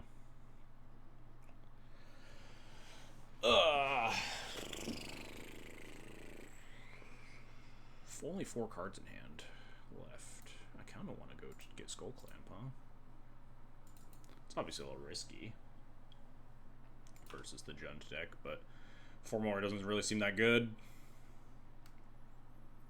I don't really have a lot of stuff. Does 4 more work extra with Cloud? It does not, unfortunately.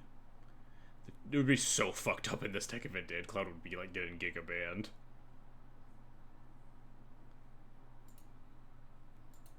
We do have Enlightened Tutor to potentially go get 4 Janu, although they have her, so maybe that plan's stupid. We might upkeep Tutor for Saga, play Saga off Clan. Oh, yeah, there's the Thoughtseize. That's kind of what we expected.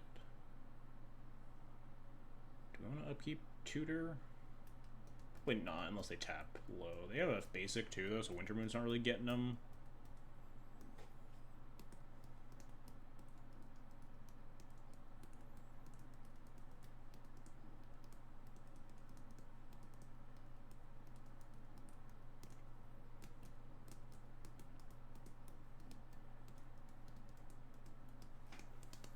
Maybe I wanted to get a card that wasn't Skull Clamp but was still pretty good, like sort of Feast of Famine or something, expecting to get discard spelled, and like leaving Skull Clamp in the deck for a return trip on Cloud.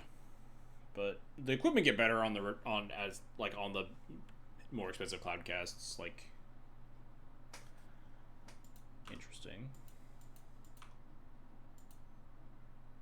Bowmasters? No, I have Solitude. I could just have like a removal spell plus a Naturalize or something.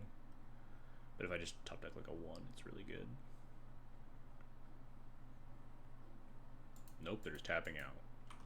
Just gonna let me draw 4. I think I'm gonna. Unless I draw something really good. Not really.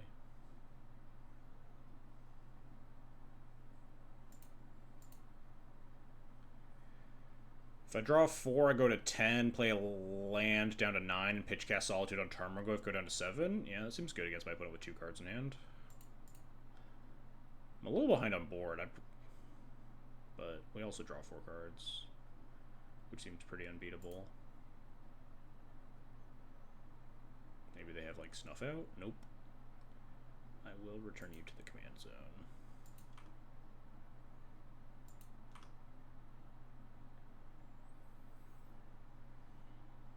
Alright. Go to 9. I could just discard a card and Anthonize this? No, I'd rather Anthonize the commander anyway. I think I'm just pitching Formalware, because Formalware is just never beating Hearse, really. We could eventually exile the Hearse. Jolted Awake has cycling. Definitely nesting botting this turn.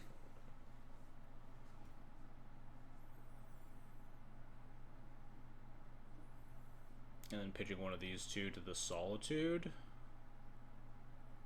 Probably just pitching Formalware, honestly.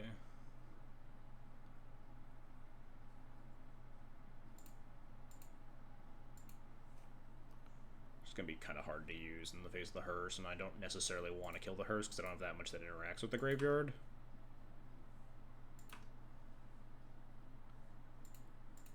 Go, Nesting Bot. Alright, well, my opponent let me draw 4 cards, which is pretty good. Don't really know why they did that.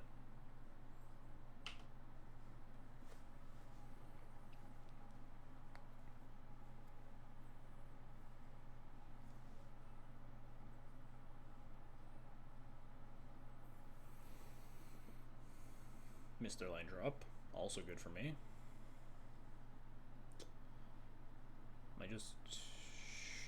I don't really like casting Cheat versus miss land drop at 3 cards in hand. Maybe we just cast Cloud. Go get, like, Feast and Famine. We could just Clamp. Clamping's rarely the bad choice, huh?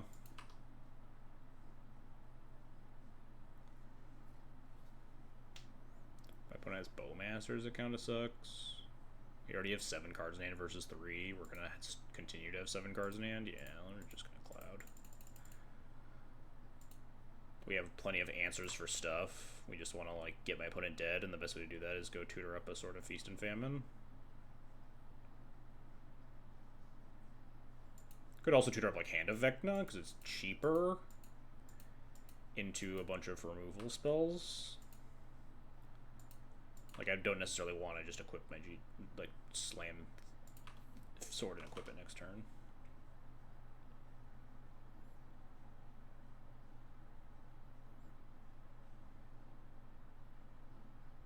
Toxic Deluge. That would be completely fine. We would get to sort of Feast and Famine. Pay 3 mana, concede. Alright, that makes more sense. I don't really know what the Thoughtseize was about, taking the Enlightened Tutor over the Clamp and then instantly dying to Clamp, but we take those. Alright, I'm gonna run to the bathroom real quick.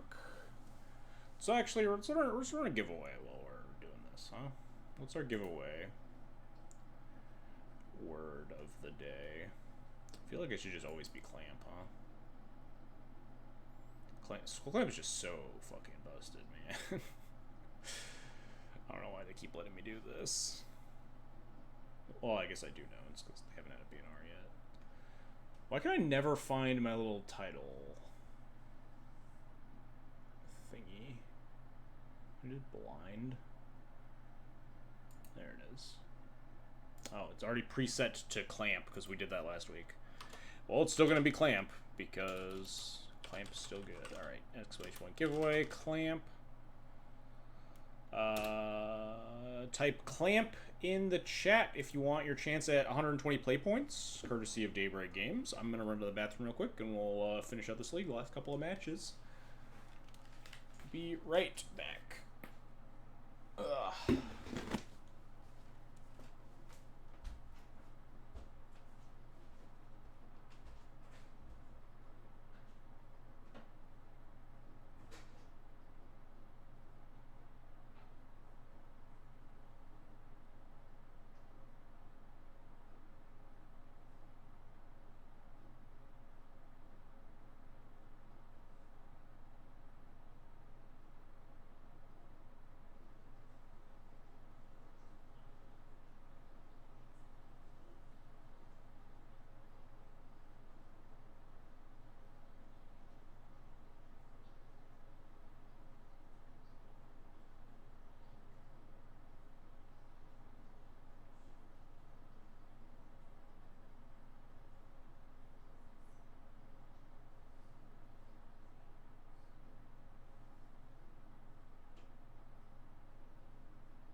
everyone got their clamps in, we'll leave that giveaway running a little bit, and then I'll forget about it, as I always do. We'll jam our last 2 matches tonight. I don't know, everyone, I see people talking in the French Duel Commander Discord, Cloud's fine, it's not that good, and then I just keep murdering people with it all the time. It's incredibly good, and Skull Clamp's one of the most broken cards that's still legal in Duel Commander, and it's literally just in your command zone. Not only is it in your command zone, but it is in your command zone with a card that, also combos with it. You get to draw 4 sometimes. I don't see this card getting making it much further.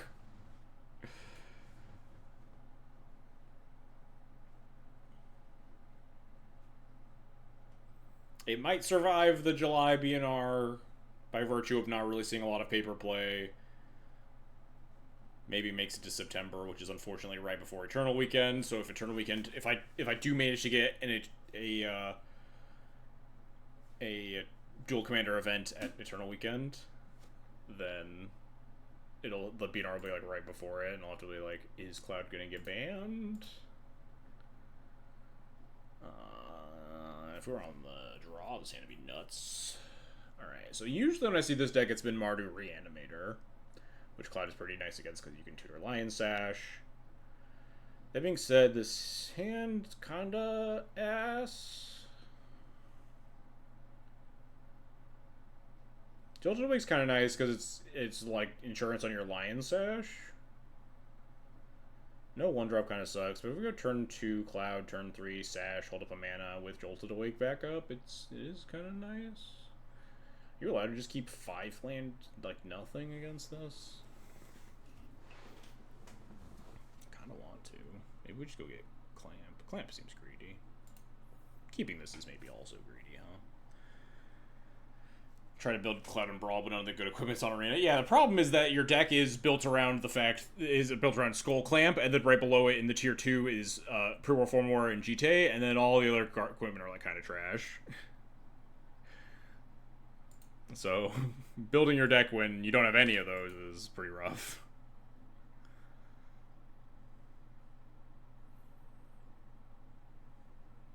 Give him the Clamp. I mean, it's really tempting to give my opponent the Clamps, because Clamps just so fucking good every time, but...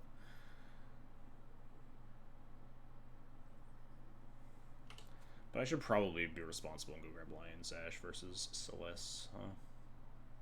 Might not be Reanimator. There are different ways you could build this deck. Kind of lends itself to a Reanimator-y strategy.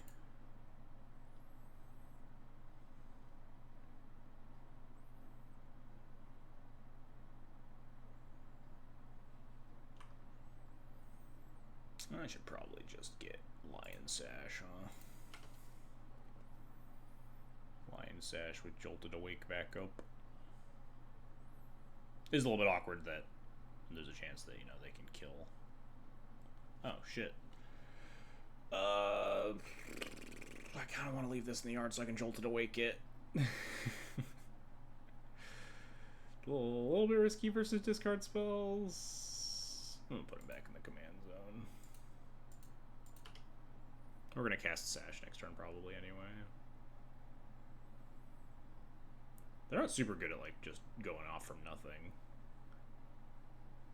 So there is probably a world where I could have just Jolted Away to Cloud that turn instead. Let's just jam Sash, though. I mean, Jolted Awake the Sash and just recast the Cloud if they kill my thing, kill my guy.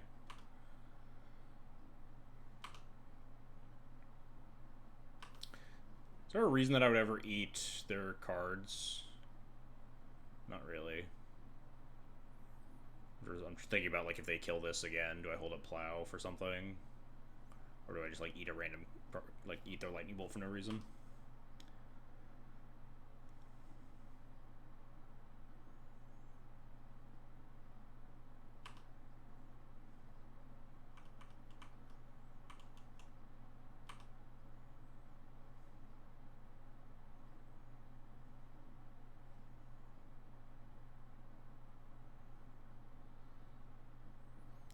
FOMO resolves.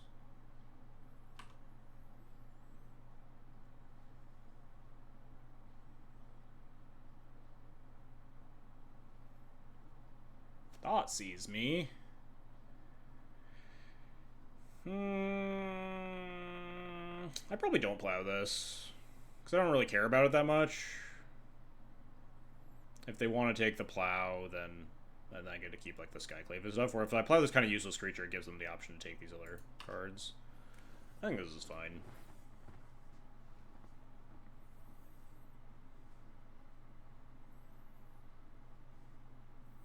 If they take the if they don't take the Skyclave, I think I'm just gonna Skyclave the fear of missing out and attack.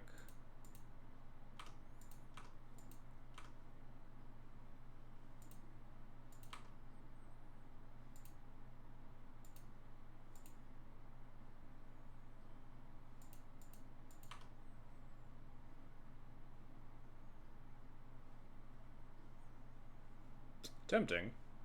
Probably not yet. This is a little bit scary, I guess. Oh, this is just a 4/4.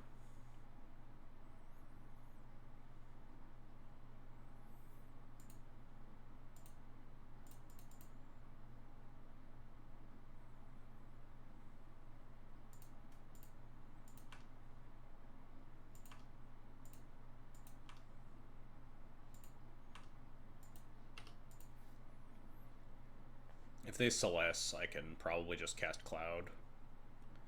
Continue holding up mana for Sash.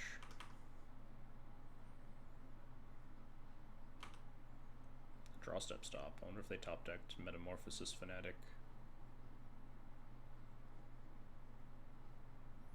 Or maybe they just have a draw step stop set.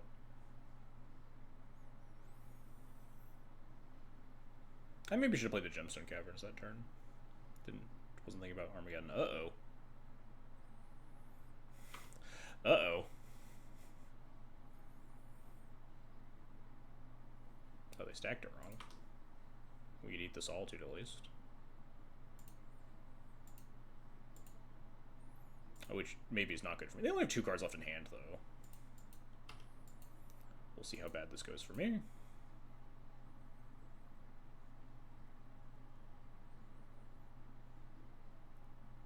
They pitched the Solitude. Giver.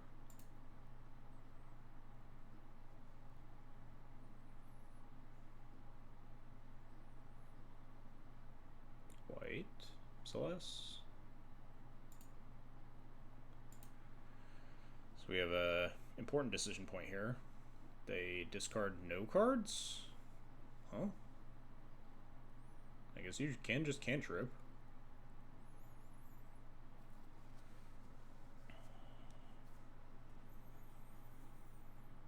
I think I'm just gonna Cloudful Skull Clamp here. Start setting up for my Armageddon.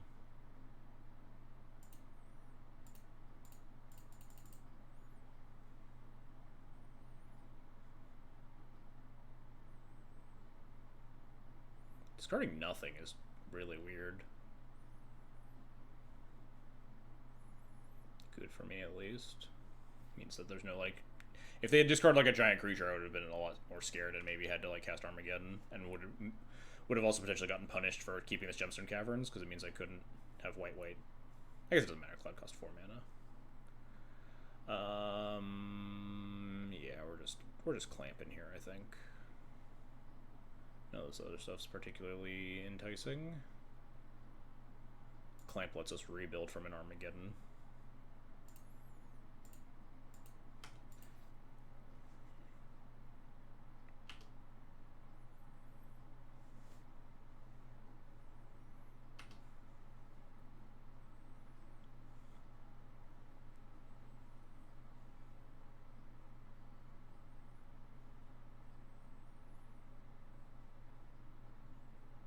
Pyrogoyf.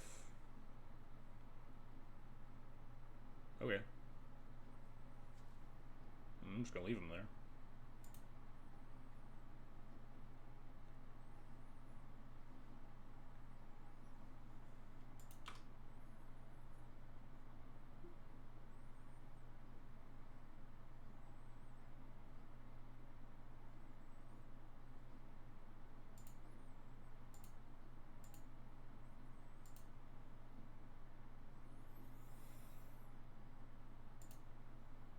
I guess there was another energy card in my deck. like 2 matches ago, and I was like, might as well pay the one there's no energy cards in my deck. I did forget about the Jolted Awake. Alright, what are we doing now, huh? Goes to 3-4. If I attack with Skyclave, though, it becomes a 4-5 on block.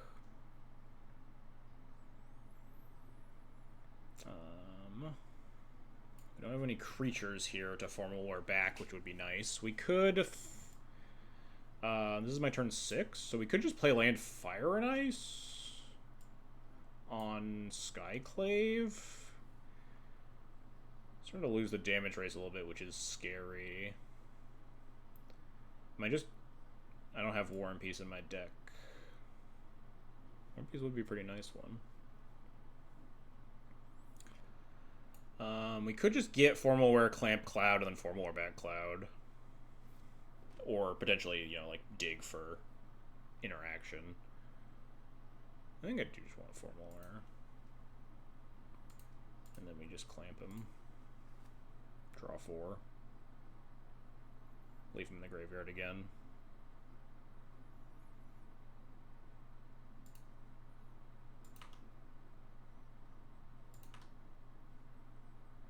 It's also starting to look like my opponent is potentially not a reanimator deck, and it's just kind of like Mardu good stuff. They could still be reanimator and just have some good stuff in their deck. Hard to say. Alright.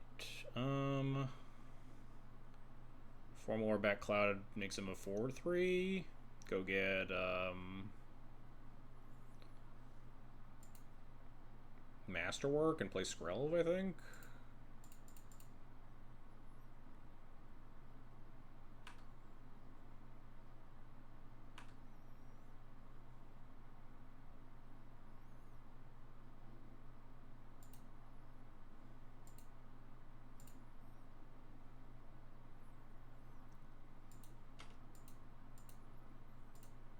Didn't find any removal yet, but we're still at 19.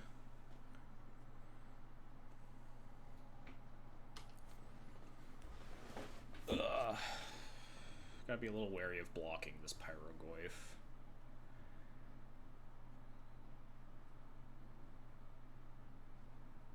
So obviously if they kill Skyclave, they make the Goyf a 4-5.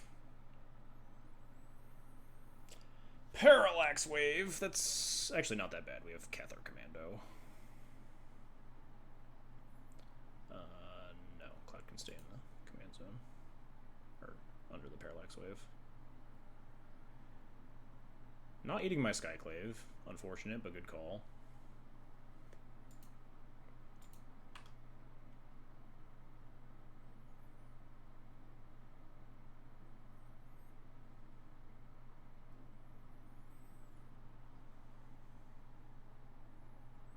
Is Parallax Wave basically balance? I mean, I don't know if those cards are quite comparable, but...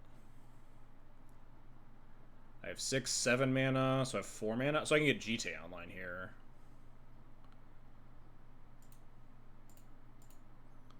Not double Jite, but Jite nonetheless.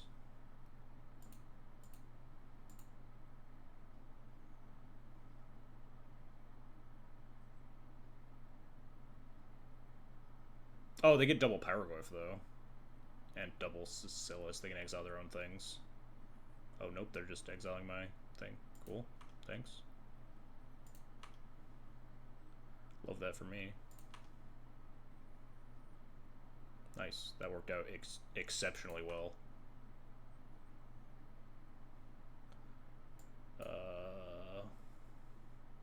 Exile the Pyrogoyf.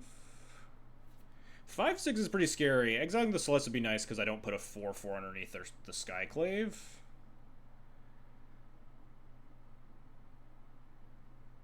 This might actually be an Armageddon situation. In which case I just exile the Pyrogoyf. Now that they've chosen to do this.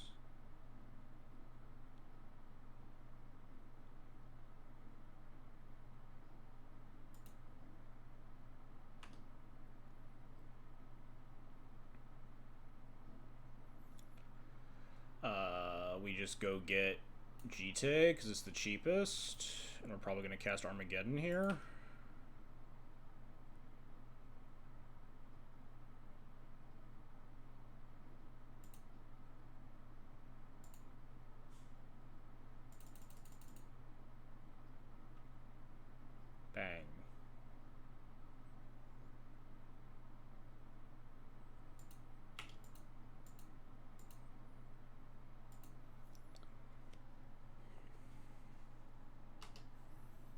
they attack with the illusion token, I just block with Cloud. I can masterwork the formal wear back Cloud.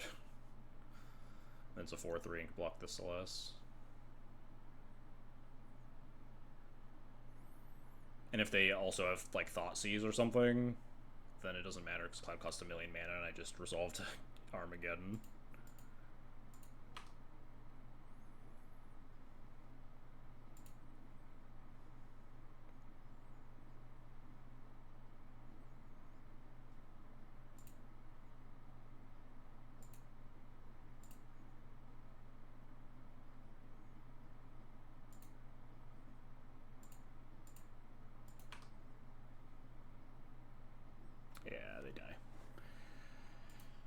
Easy. Alright, it looks like they're more Mardu fair stuff than Mardu reanimator, which is good to know.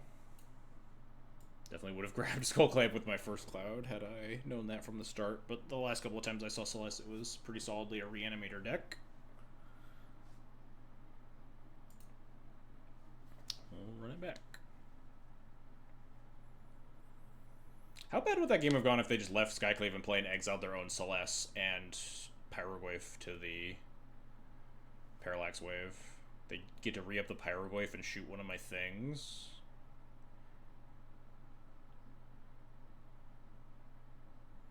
They shoot one of my things, but then I get to pre-reform Aura it back. If they shoot the Skyclave, then I can bring back the Skyclave with Masterwork Formalware. Obviously, they could get an extra Celeste trigger, which also might have been good for them.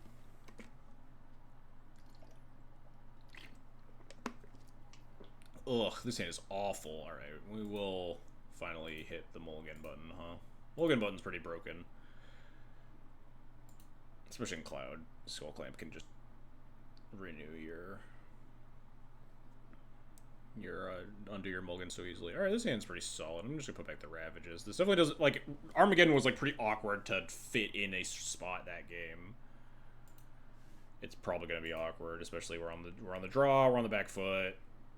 We don't have a lot, we're pretty land light right now.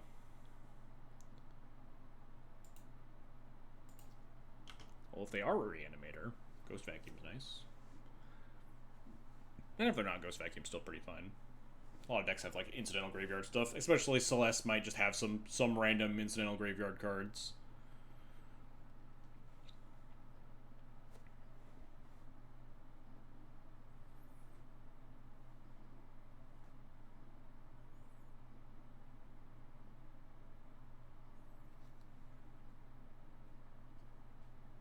Thought seizing me?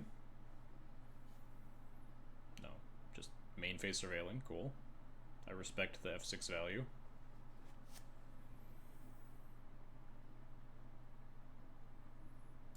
That's a nice headliner Scarlet you got there.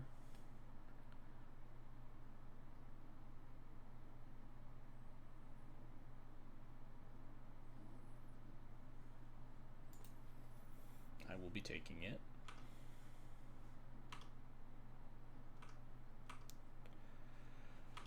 So next turn, my plan depends largely on what they're going to do. If they hold up mana, we might play Voice. If they tap out, we might play Cloud.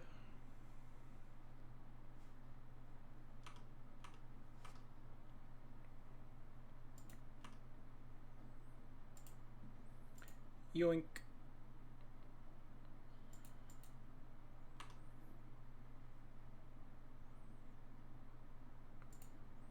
I think I like Voice of Victor here.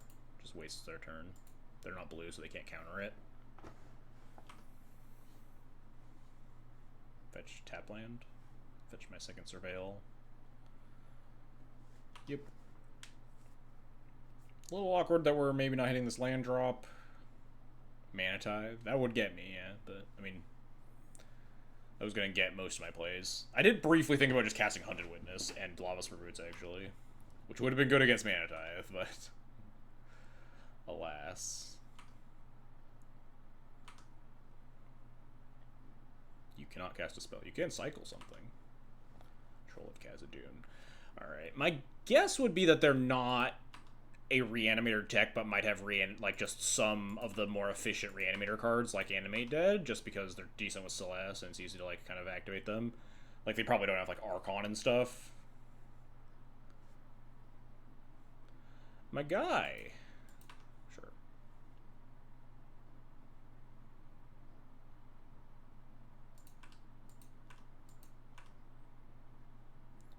Maybe we play Dranith this turn to prevent a Celeste turn?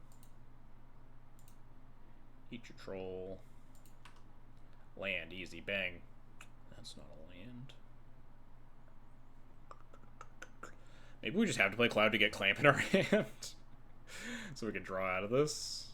If we just hit land drops for the rest of the game, the Ghost Vacuum just gonna fucking bury them. So it might be wise.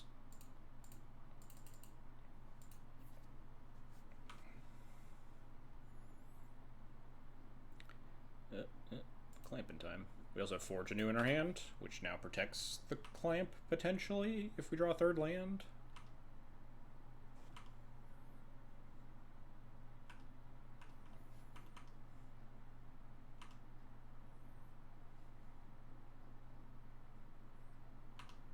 It's just a Celeste turn.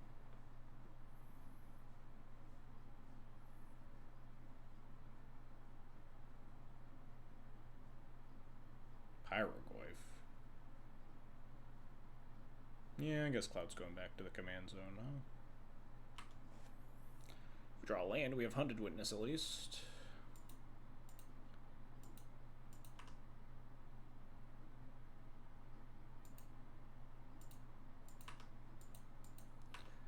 I'm gonna shrink the Pyroglyph. I don't think I need that much under the Ghost Vacuum. The Ghost Vacuum's not nearly relevant yet, so we'll take our time. Try to shrink the Pyroglyph down a little bit.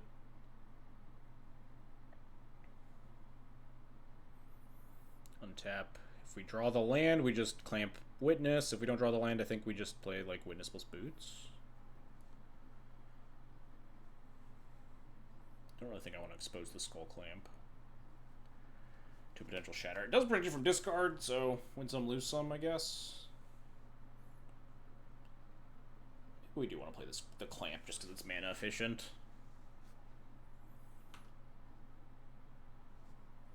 Ooh, nice land.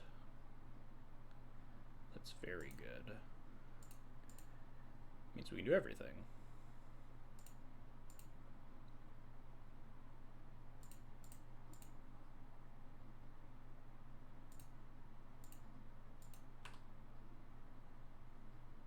Nice. This is what we wanted. Just hit some land drops. Feel good and safe.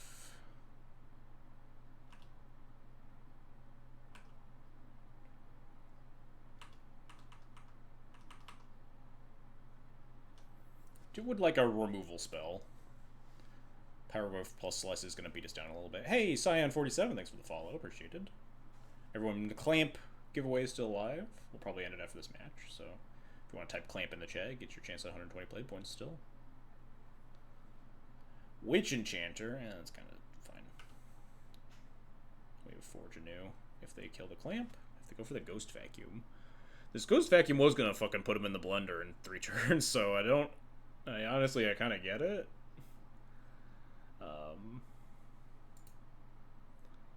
Guess I'll just exile their Giver, huh? I think next turn kind of wants to be a Dranith Magistrate turn. Prevent Celeste from coming down, potentially.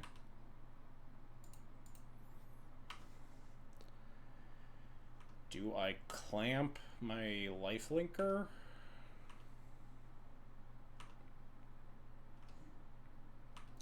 We are kind of getting beaten up a little bit.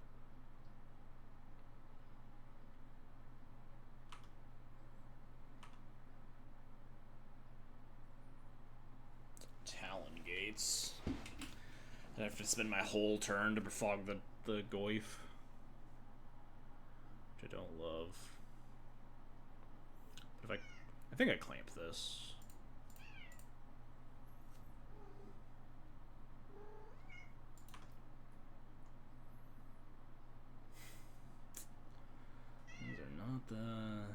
Not the cards that I really wanted to see, huh? Maybe we play Sash?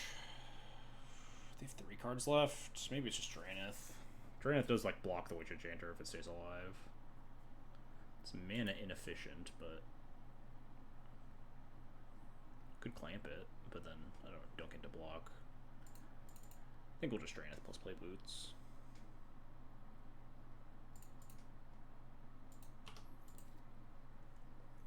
Dog has blessed us with her presence, which means we're guaranteed to win this game.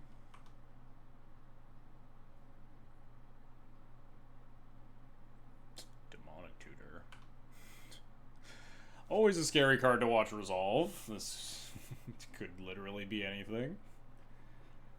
Maybe they blew up the Ghost Vacuum and now they're setting up the Reanimator package that they've had this whole time and just haven't showed us. Maybe they're just Demonic Tutoring a removal spell for the Draenith and attacking me for 5.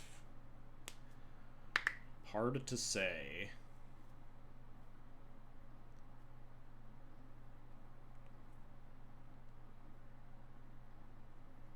Flage. This feels like a card they might have Demonic Tutored for, huh? Answers the Draenith and is like a really big threat.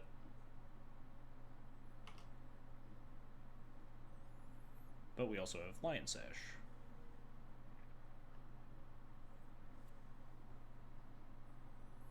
We have exactly 5 cards for this? Yes.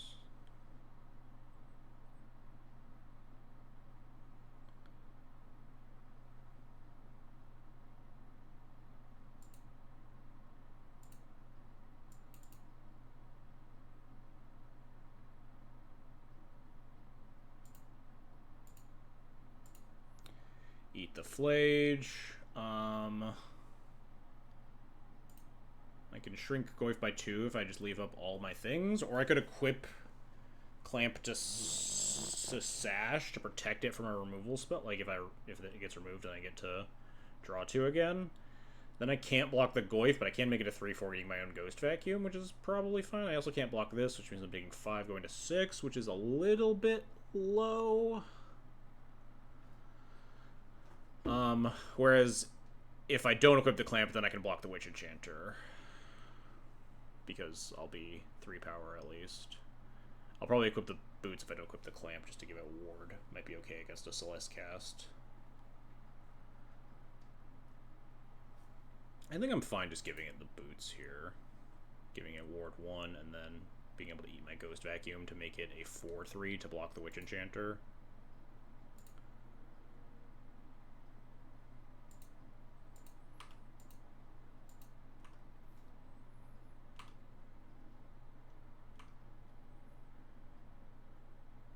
I guess it is awkward if my opponent just has a removal spell, though, because it just puts another artifact in the yard.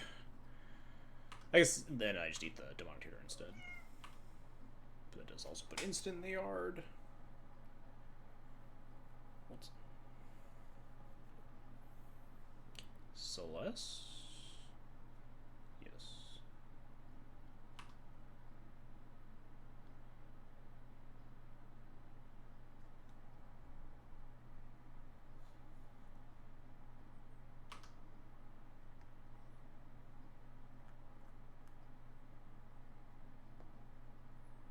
Discard land, draw 3. So they kept 1 card.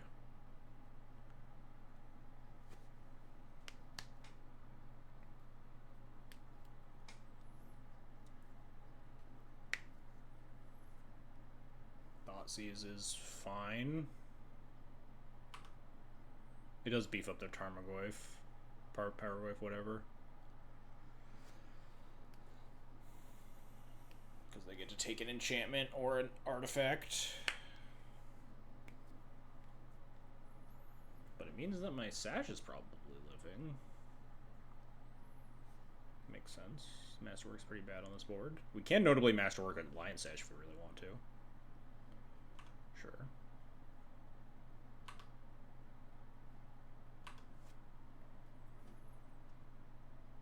Oh, nice. They made the bad attack. Eat my own Forge Anew to shrink the Pyrogoyf and kill the Witch Enchanter with blocking.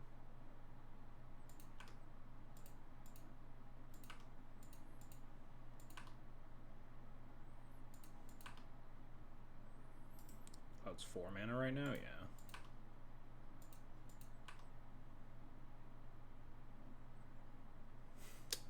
It's Mana Tithe. Might not come up, huh? Honestly, I kind of just want to leave up Talon, like, just leave up Talon Gates. Talon Gates the Goyf. Gain 4, have Lion Sash active a little bit longer. Ramps me a little bit. Eats the graveyard.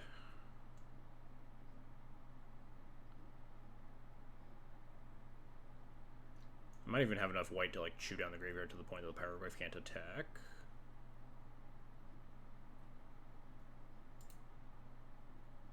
I have 6 mana here, so if I play Masterwork, I have to pay, and then I don't have any white mana left, so I think I just...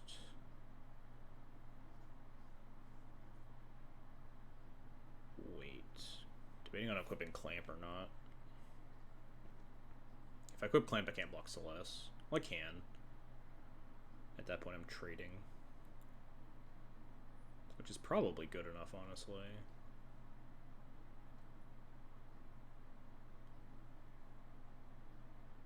2 cards in hand, drawing 1. I think I do need to draw more cards.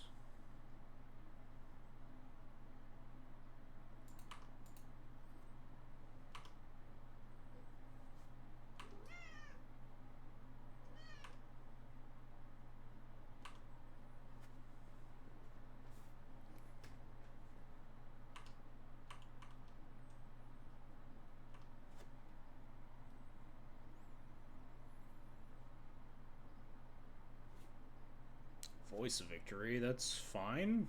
Talon the Gates of Madara is not a spell. It means I can't Manitize, but it's kind of whatever.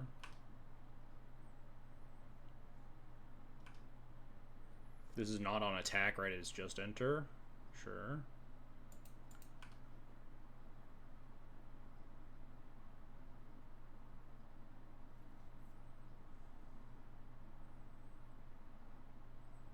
Kind of tempted to take 4 and just kill the Esper Sentinel now.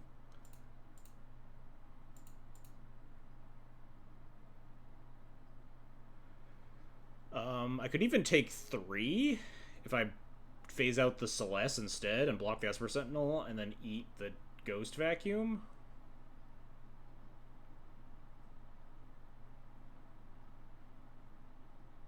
Then it's creature, sorcery, land, go to 4 life. Still kind of playing with fire. Don't have a lot in play. Very bad if my opponent has just like instants.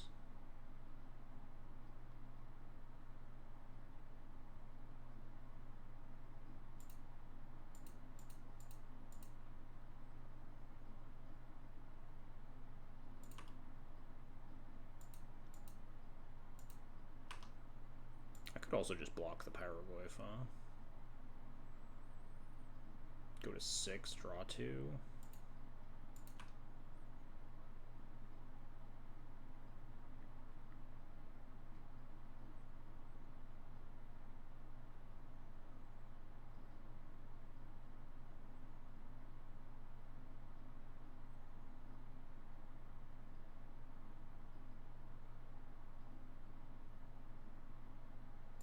Orcish Bowmasters, sure. Okay, you can pay the ward 1. My Sash isn't going to die, so...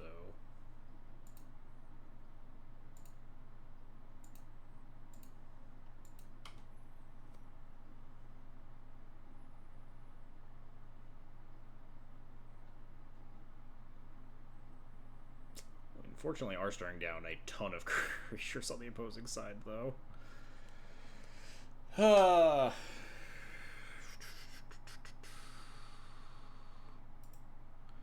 Cloud costs 4 mana. We have 8 mana total.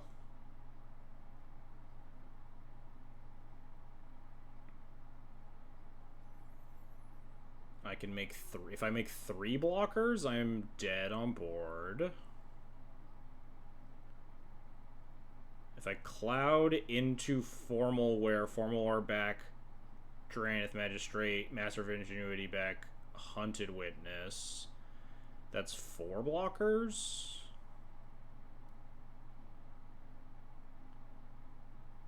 God damn. This game's complicated. I think whatever I'm doing, it starts with casting Cloud.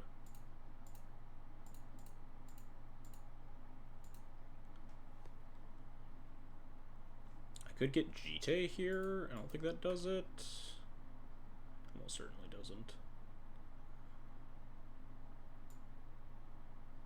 Shadow Spear? Gain like 8 life? I don't think that does it either. Formalware back Draneth.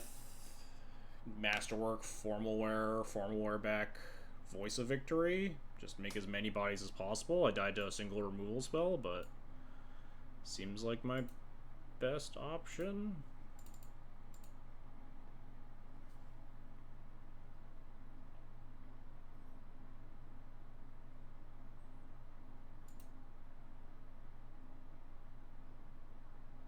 I guess I get back Voice first, huh?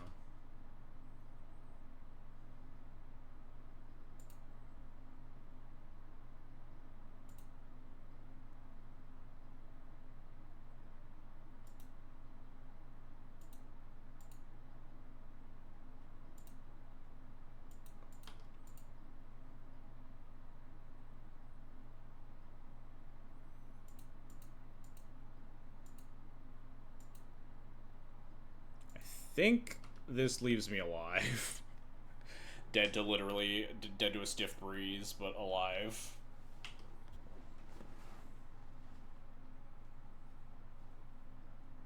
The Skull Clamp being equipped with the Sash is kind of awkward, because if like they attack with like just Power Glaive and I want to trade, they get Bowmaster trigger. But also like if they have a removal spell for the Sash, I'm just dead on board, regardless of like the drawing cards from, or regardless from the Bowmaster pings off of drawing cards from Skull Clamp.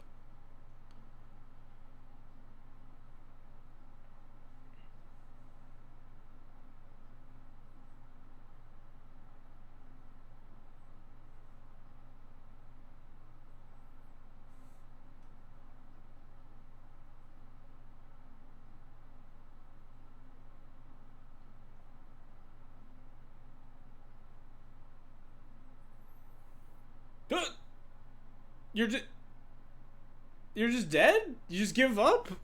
That game was not. I'm untapping here and I'm not like winning the game still. Opponent's just brain just short circuited. I mean, I'll take it. I'll take the dub. I think if we're untapping here, we're like pretty. I feel like much safer, but what am I even doing when I untap?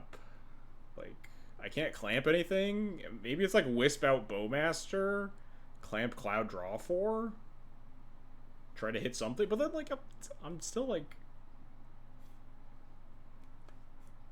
I don't know. We did draw a lot of cards, I guess, if we like Wisp out Bowmaster and attack with Voice of Victory, get like 2 more guys to just like draw 8 or something. But then like we're pretty low on life. But Flicker's Cloud something else is like kind of my whole turn, right? Because he comes back in on end step, and I don't really have anything to do. Like, it depends a little bit on what I draw, which we'll never know because Moto likes to prevent you from doing that sometimes. If we had like just drawn like a spell or removal spell, especially, would have been in business. All right, any last clamps in chat? Type clamp for your chance at 120 play points. Let people get their last clamps in, and we'll end the giveaway and play our last round. Let's get our deck list photo ready in case we 5-0 again. We've changed 1 card from last week's trophy. Oops. I'll come back to me. Stop moving it more spaces out.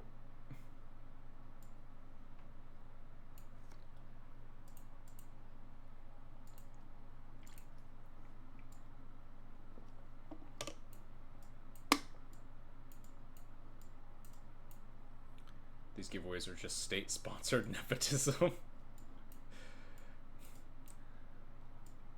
I mean, if you want to put it that way, I guess. If you want to put it another way, it's just free stuff, right?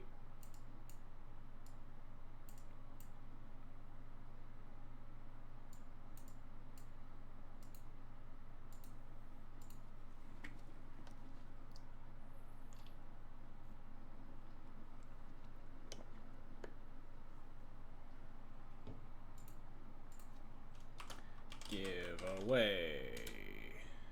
Kellen 103. Congratulations. Get rid of the title. Free stuff at what cost? True. Let me find the giveaway code. Is this the 4th week of streaming this month? It is. Should be the 4th code then. I'll have one more code to give away next week.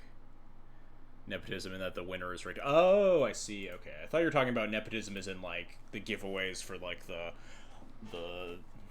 proletariat class, the upper crust, the MTGO sponsored streamers tossing their dollars over the wall to the huddled masses. That's what I thought you were talking about by nepotism. Which, like, also you're not like wrong. No, that I'm okay with. Yeah, that's fair. That's fair. Kellen, are you out there? I can scroll back. I found them. All right. Whisper to Kellen. Congrats on winning the play points. Here, I should type like not a bot. Here's your code.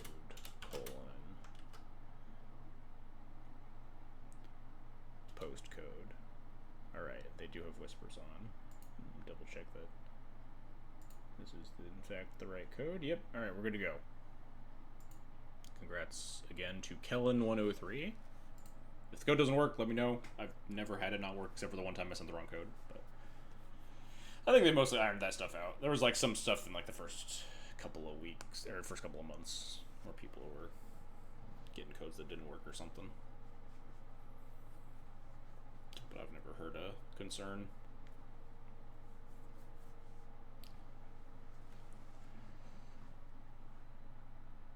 There's no way to word it as, like, to make it not look like a scam, though, huh? Like, a random, like a Twitch whisper, congrats on winning the thing, here's your code, 16, 20-digit random gibberish, like... I mean, what's the scam, though? Like, there's no link that I'm sending them. Well, I'm gonna download a virus on their computer by them posting the code into, like, the MTGO store. I guess it would be it's a pretty shitty scam then. Enter this code for free play points. Yes, please go to www.xjcloud.com and type in this code. And then click yes when it says allow download to your device. It's to download the play points, of course. What else would it be downloading?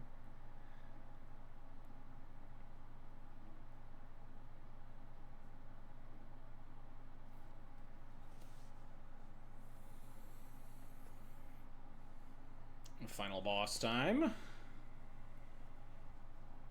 We lost another die roll. Have we won it? Oh, I think we won the die roll against Celeste. Yeah, because we got that dog shit hand with Gemstone Caverns. Oh, the Cloud Mirror for the finals. Alright, we gotta lock the fuck in. Alright, this hand is fine. Removal spell on the draw versus Cloud is nice. I kind of want to not play Benevolent Bodyguard on 1 to plow Cloud on 2. For mana efficiency's sake, so I can play my Cloud on 2.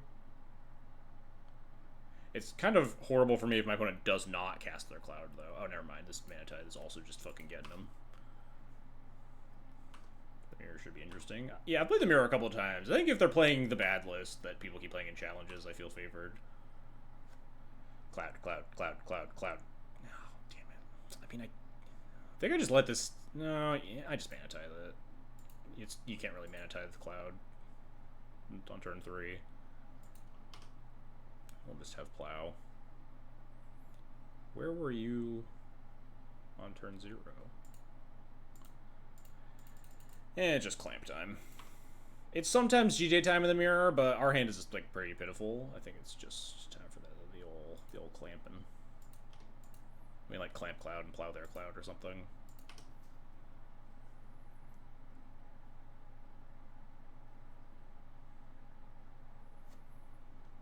Do you get GT? Be nice if you did. Nice.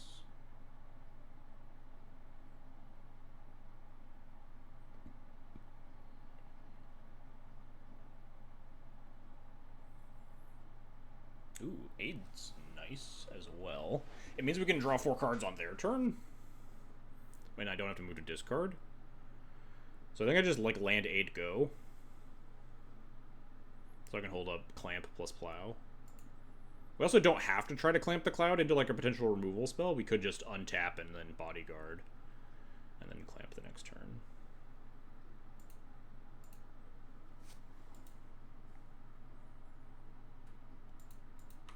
It also means we could like block their Cloud with our Cloud and then clamp our Cloud to fog the GT.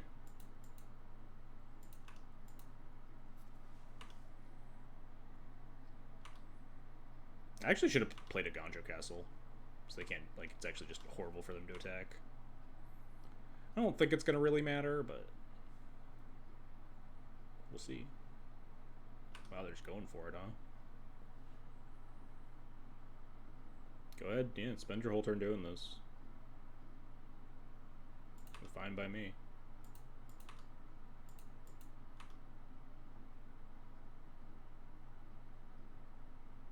Oh, okay. And then don't attack. Got it. Pretty good for me. Do I want to plow this on their main 2 here? So they can't hold up a removal spell? Let's them cast a 1, but they would think they would have just cast a 1. I guess I don't even have to plow this, huh? I just hold the plow. The plow fogs the GTA longer. Let's just clamp.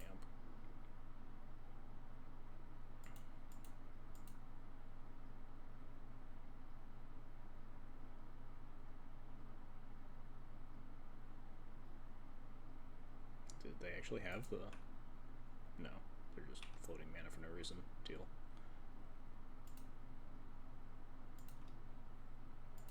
Oh shit, Portable Hole's really nice.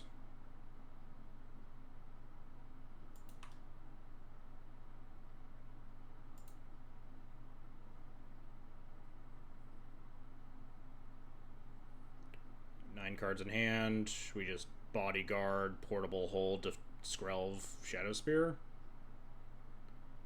We could Portable Hole Bodyguard Felia. It doesn't do anything yet. It's kind of nice with Hole potentially. We could like hold the Cloud and then Felia Flicker, hold the GT. It's kind of tempting, honestly. Why float? Yeah, I don't know. I don't know what their plan was.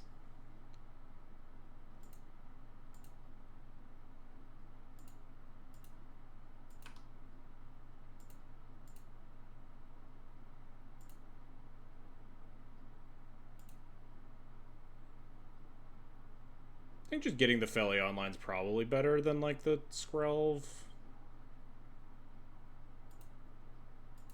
Especially because the Shadow Spears auto-equip. We have 7 cards in hand, so we can just wait here.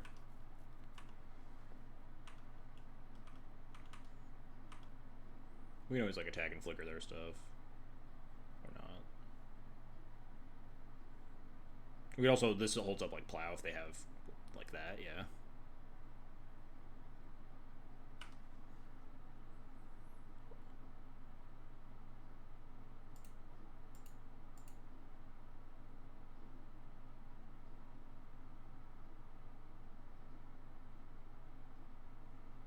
Do I just suit up my Benevolent Bodyguard for beatdowns? Oh, they just give up. I don't think the game was over yet. Maybe. It was probably pretty close to over. We have the clamp advantage. Well, that worked out well.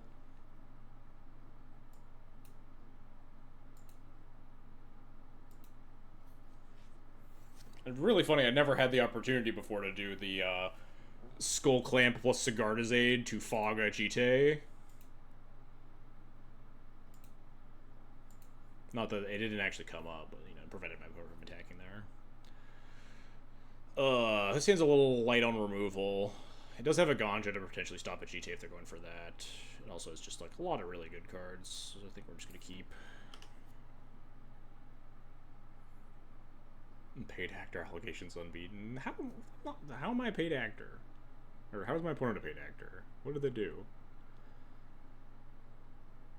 Purple Hole's nice.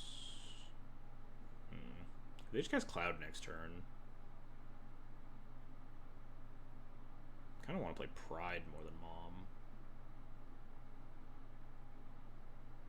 Get Pride going. It might end up trading with the Bodyguard. No, the Hull's probably just going to take a Skull Clamp or a GT, so I probably don't need to clear the Bodyguard yet. We could maybe just get Mom online. Play turn 2 Cloud. We have the potential for turn 3 Surprise GT, which I guess, again, is bad into the Bodyguard, but...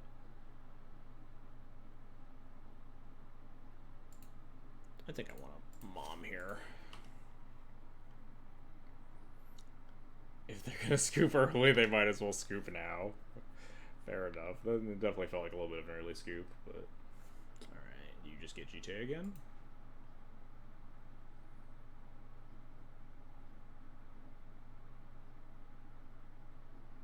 We might actually get GT over Clamp here,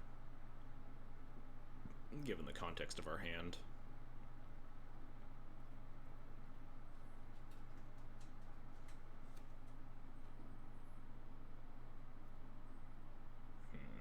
We also have the ability to go get Clamp here now, which is nice.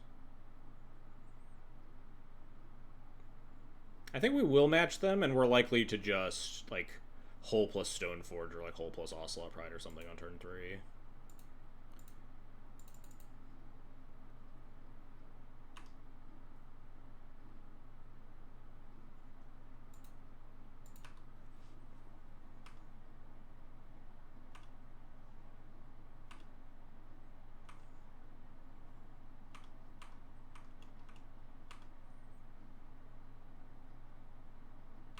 There's GT.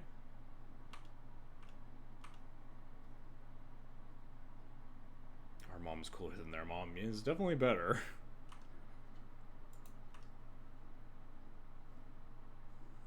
Alright. I think it's time for just unload ones. Probably better than playing Stoneforge.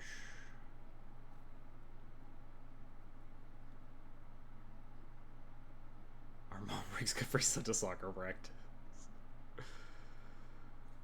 It's kind of awkward that I kind of want my Egonjo a little bit. We can cycle and give our cats indestructible. I mean, it might actually come up here. Like, if we have to, like, equip the GT with the Ocelot Pride at some point and we give it indestructible, it might actually be kind of sick. I've never cycled Basri before. Anyway, I kind of like the Egonjo because it kills Cloud as, like, potential backup. But it means that we can't triple 1 this turn. We could just, like, hold Egonjo, play Crystal Vein, and, like, Hull plus Stoneforge. But with our land situation, we're likely just going to play Egonjo out anyway.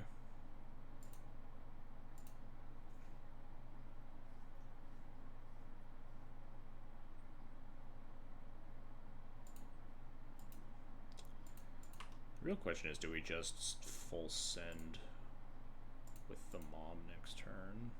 Like, just pro white cloud and just fucking go for it.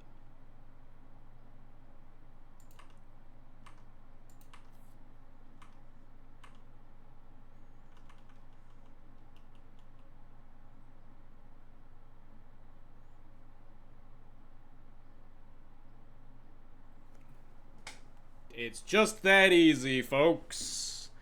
It's just that easy.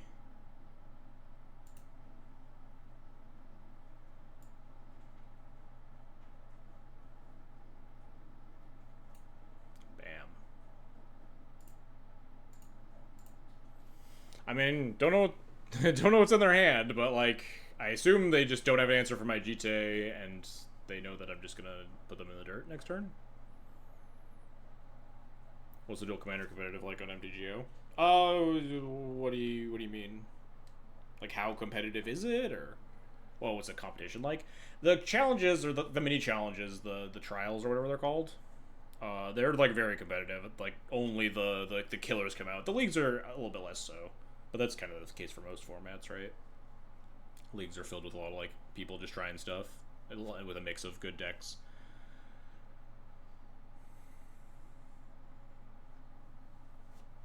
The leagues are a little bit plagued by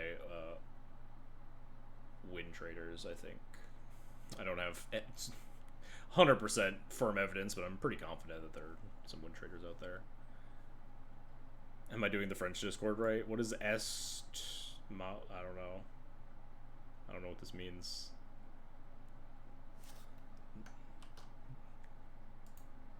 Cloud is broken. What is it? French to English. Cloud is bad. That's funny.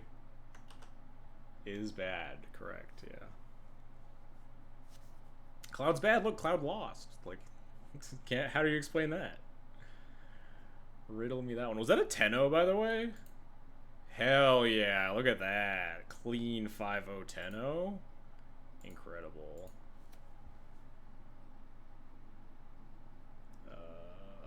God. Can't we just sort this by date? I 5-0'd like last week. Other sort by date, other way. Yeah. 3 list.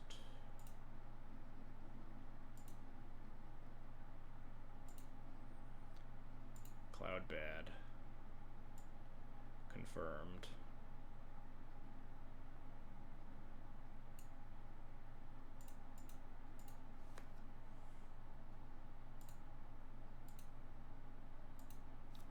We don't have time to sit here and make the. We get to make the tweet. I don't even have to like go to bed because I'm tired. It's not even 11 o'clock yet. We get to the whole. We get to do the whole thing, where I open Paint and manually type in all the matches we played, and chat can help me remember what our first matches were because I've already forgotten.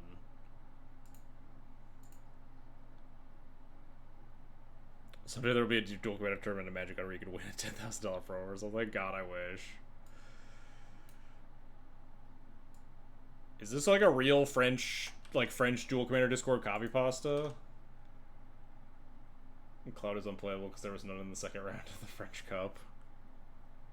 No, okay, you just made this up. Fair enough. But like, it does kind of feel like that's what people are doing over there across the pond.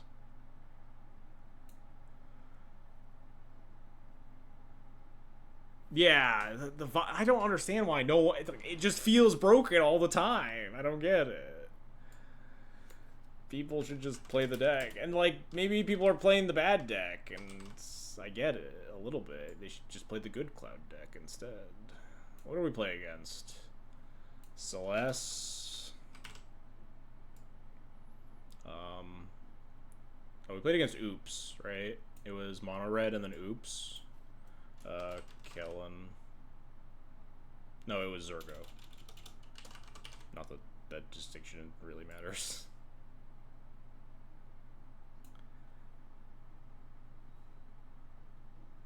People are also saying this locally, but half the top 8 of the win tag last week. I hope that the dual commander committee is paying attention to like other things other than like just like the French Cup or whatever. I don't know why more people didn't bring Cloud to the French Cup, but just like the deck's so good. What's his name? Wandering Minstrel. It's so long. Can I just type Oops? Wandering Oops.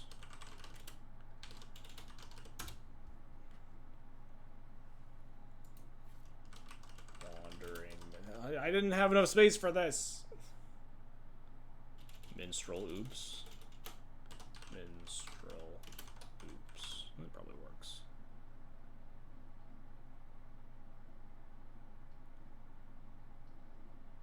Take his own on. This was a little bit of a more meme-y league than our 5-0 last week in terms of like meta decks and stuff. We hit the Cloud Mirror and we hit Zergo and then some other stuff. Last week though we hit like it was like 4 real decks I think, and then Soul of Windgrace. Let me go back in time.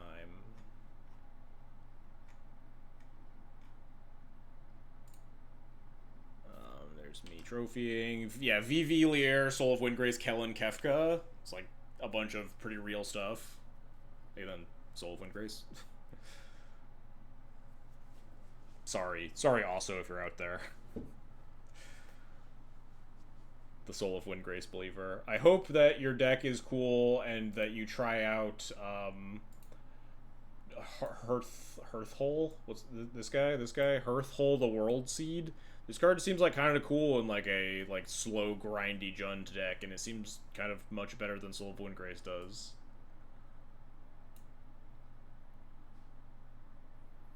We're losing me. Is Grizz played in Duel Commander? I've seen it. It's not super common, but it's definitely out there. We played against it probably a few streams ago. I remember playing a really, really grindy match against Grizz where they conceded in game 2 because they were running out of clock.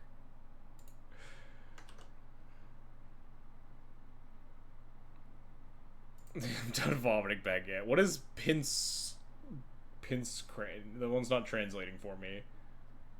Oh, Skull Clamp, right? But the deck has Skull Clamp. The deck that has Skull Clamp every game is bad. Yes, I got it, yeah.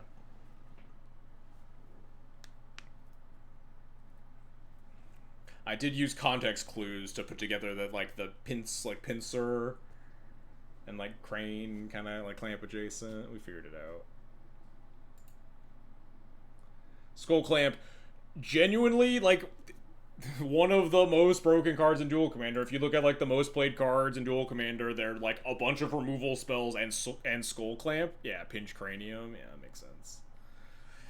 It's like the top played cards are like Swords of Plowshares, Lightning Bolt, Solitude, Fury, something else maybe, and then like Skull Clamp's right there.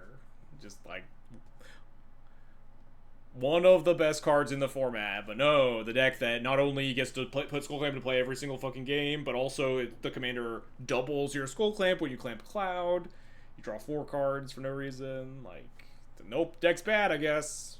I don't get it. All right, enough ranting. Let's go raid someone. We had a good stream. 10-0'd some fools with the best deck in the format. I'm just gonna keep calling it the best deck in the format until they ban Clamp or someone like proves me wrong.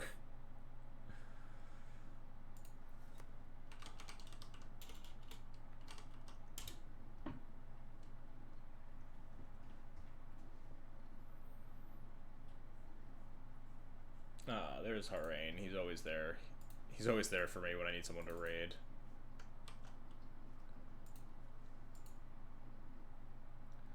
What on God's earth is he playing? Some fucking garbage legacy deck. Chain of Vapor? What's happening? It's got Chain of Vapor and Garrett Learning Fletcher, whatever. Let's go raid. Also, I'm very disappointed in you, chat. I specifically said for you guys to go tell Haran to go the fuck to sleep last time, and then no one did, and I had to tell him to go the fuck to sleep. So this time, tell him to go the fuck to sleep. Anyway, thanks for watching. I don't really have an outro here. Subscribe on YouTube if you're watching this on YouTube. We're at like over 900 subscribers. It'd be cool to hit 1K. Monetize the YouTube channel. It'd be very exciting. Follow me here on Twitch. Subscribe on Twitch. Blah, blah, blah. We'll be back next week with, who knows? The ban list comes out on Monday. Maybe they ban Skull Clamp and I figure out something else. Maybe they don't and I keep clamping people. Regardless, I think after this BNR, I want to write like a beginner's guide to Duel Commander to help more people get in the format. Just like talking about breaking down a bunch of like the top decks and like what their kind of game plan is. What if you're looking to do specific things in the format, like what kind of decks you would want to play if you're like more combo inclined or like, you know, Delver inclined. What the decks you'd be interested in looking at are, stuff like that, and like how well they're positioned, stuff like that. So let me know if that's something you'd be interested in. It would be very fun to write that, I think. Hopefully get more people into the format. It would be nice to see more people playing all the time. But that's going to be it. We're going to start our raid here. There we go. And I'll see you all again next week. Hey, Kitty. So, settle down. All right. Peace.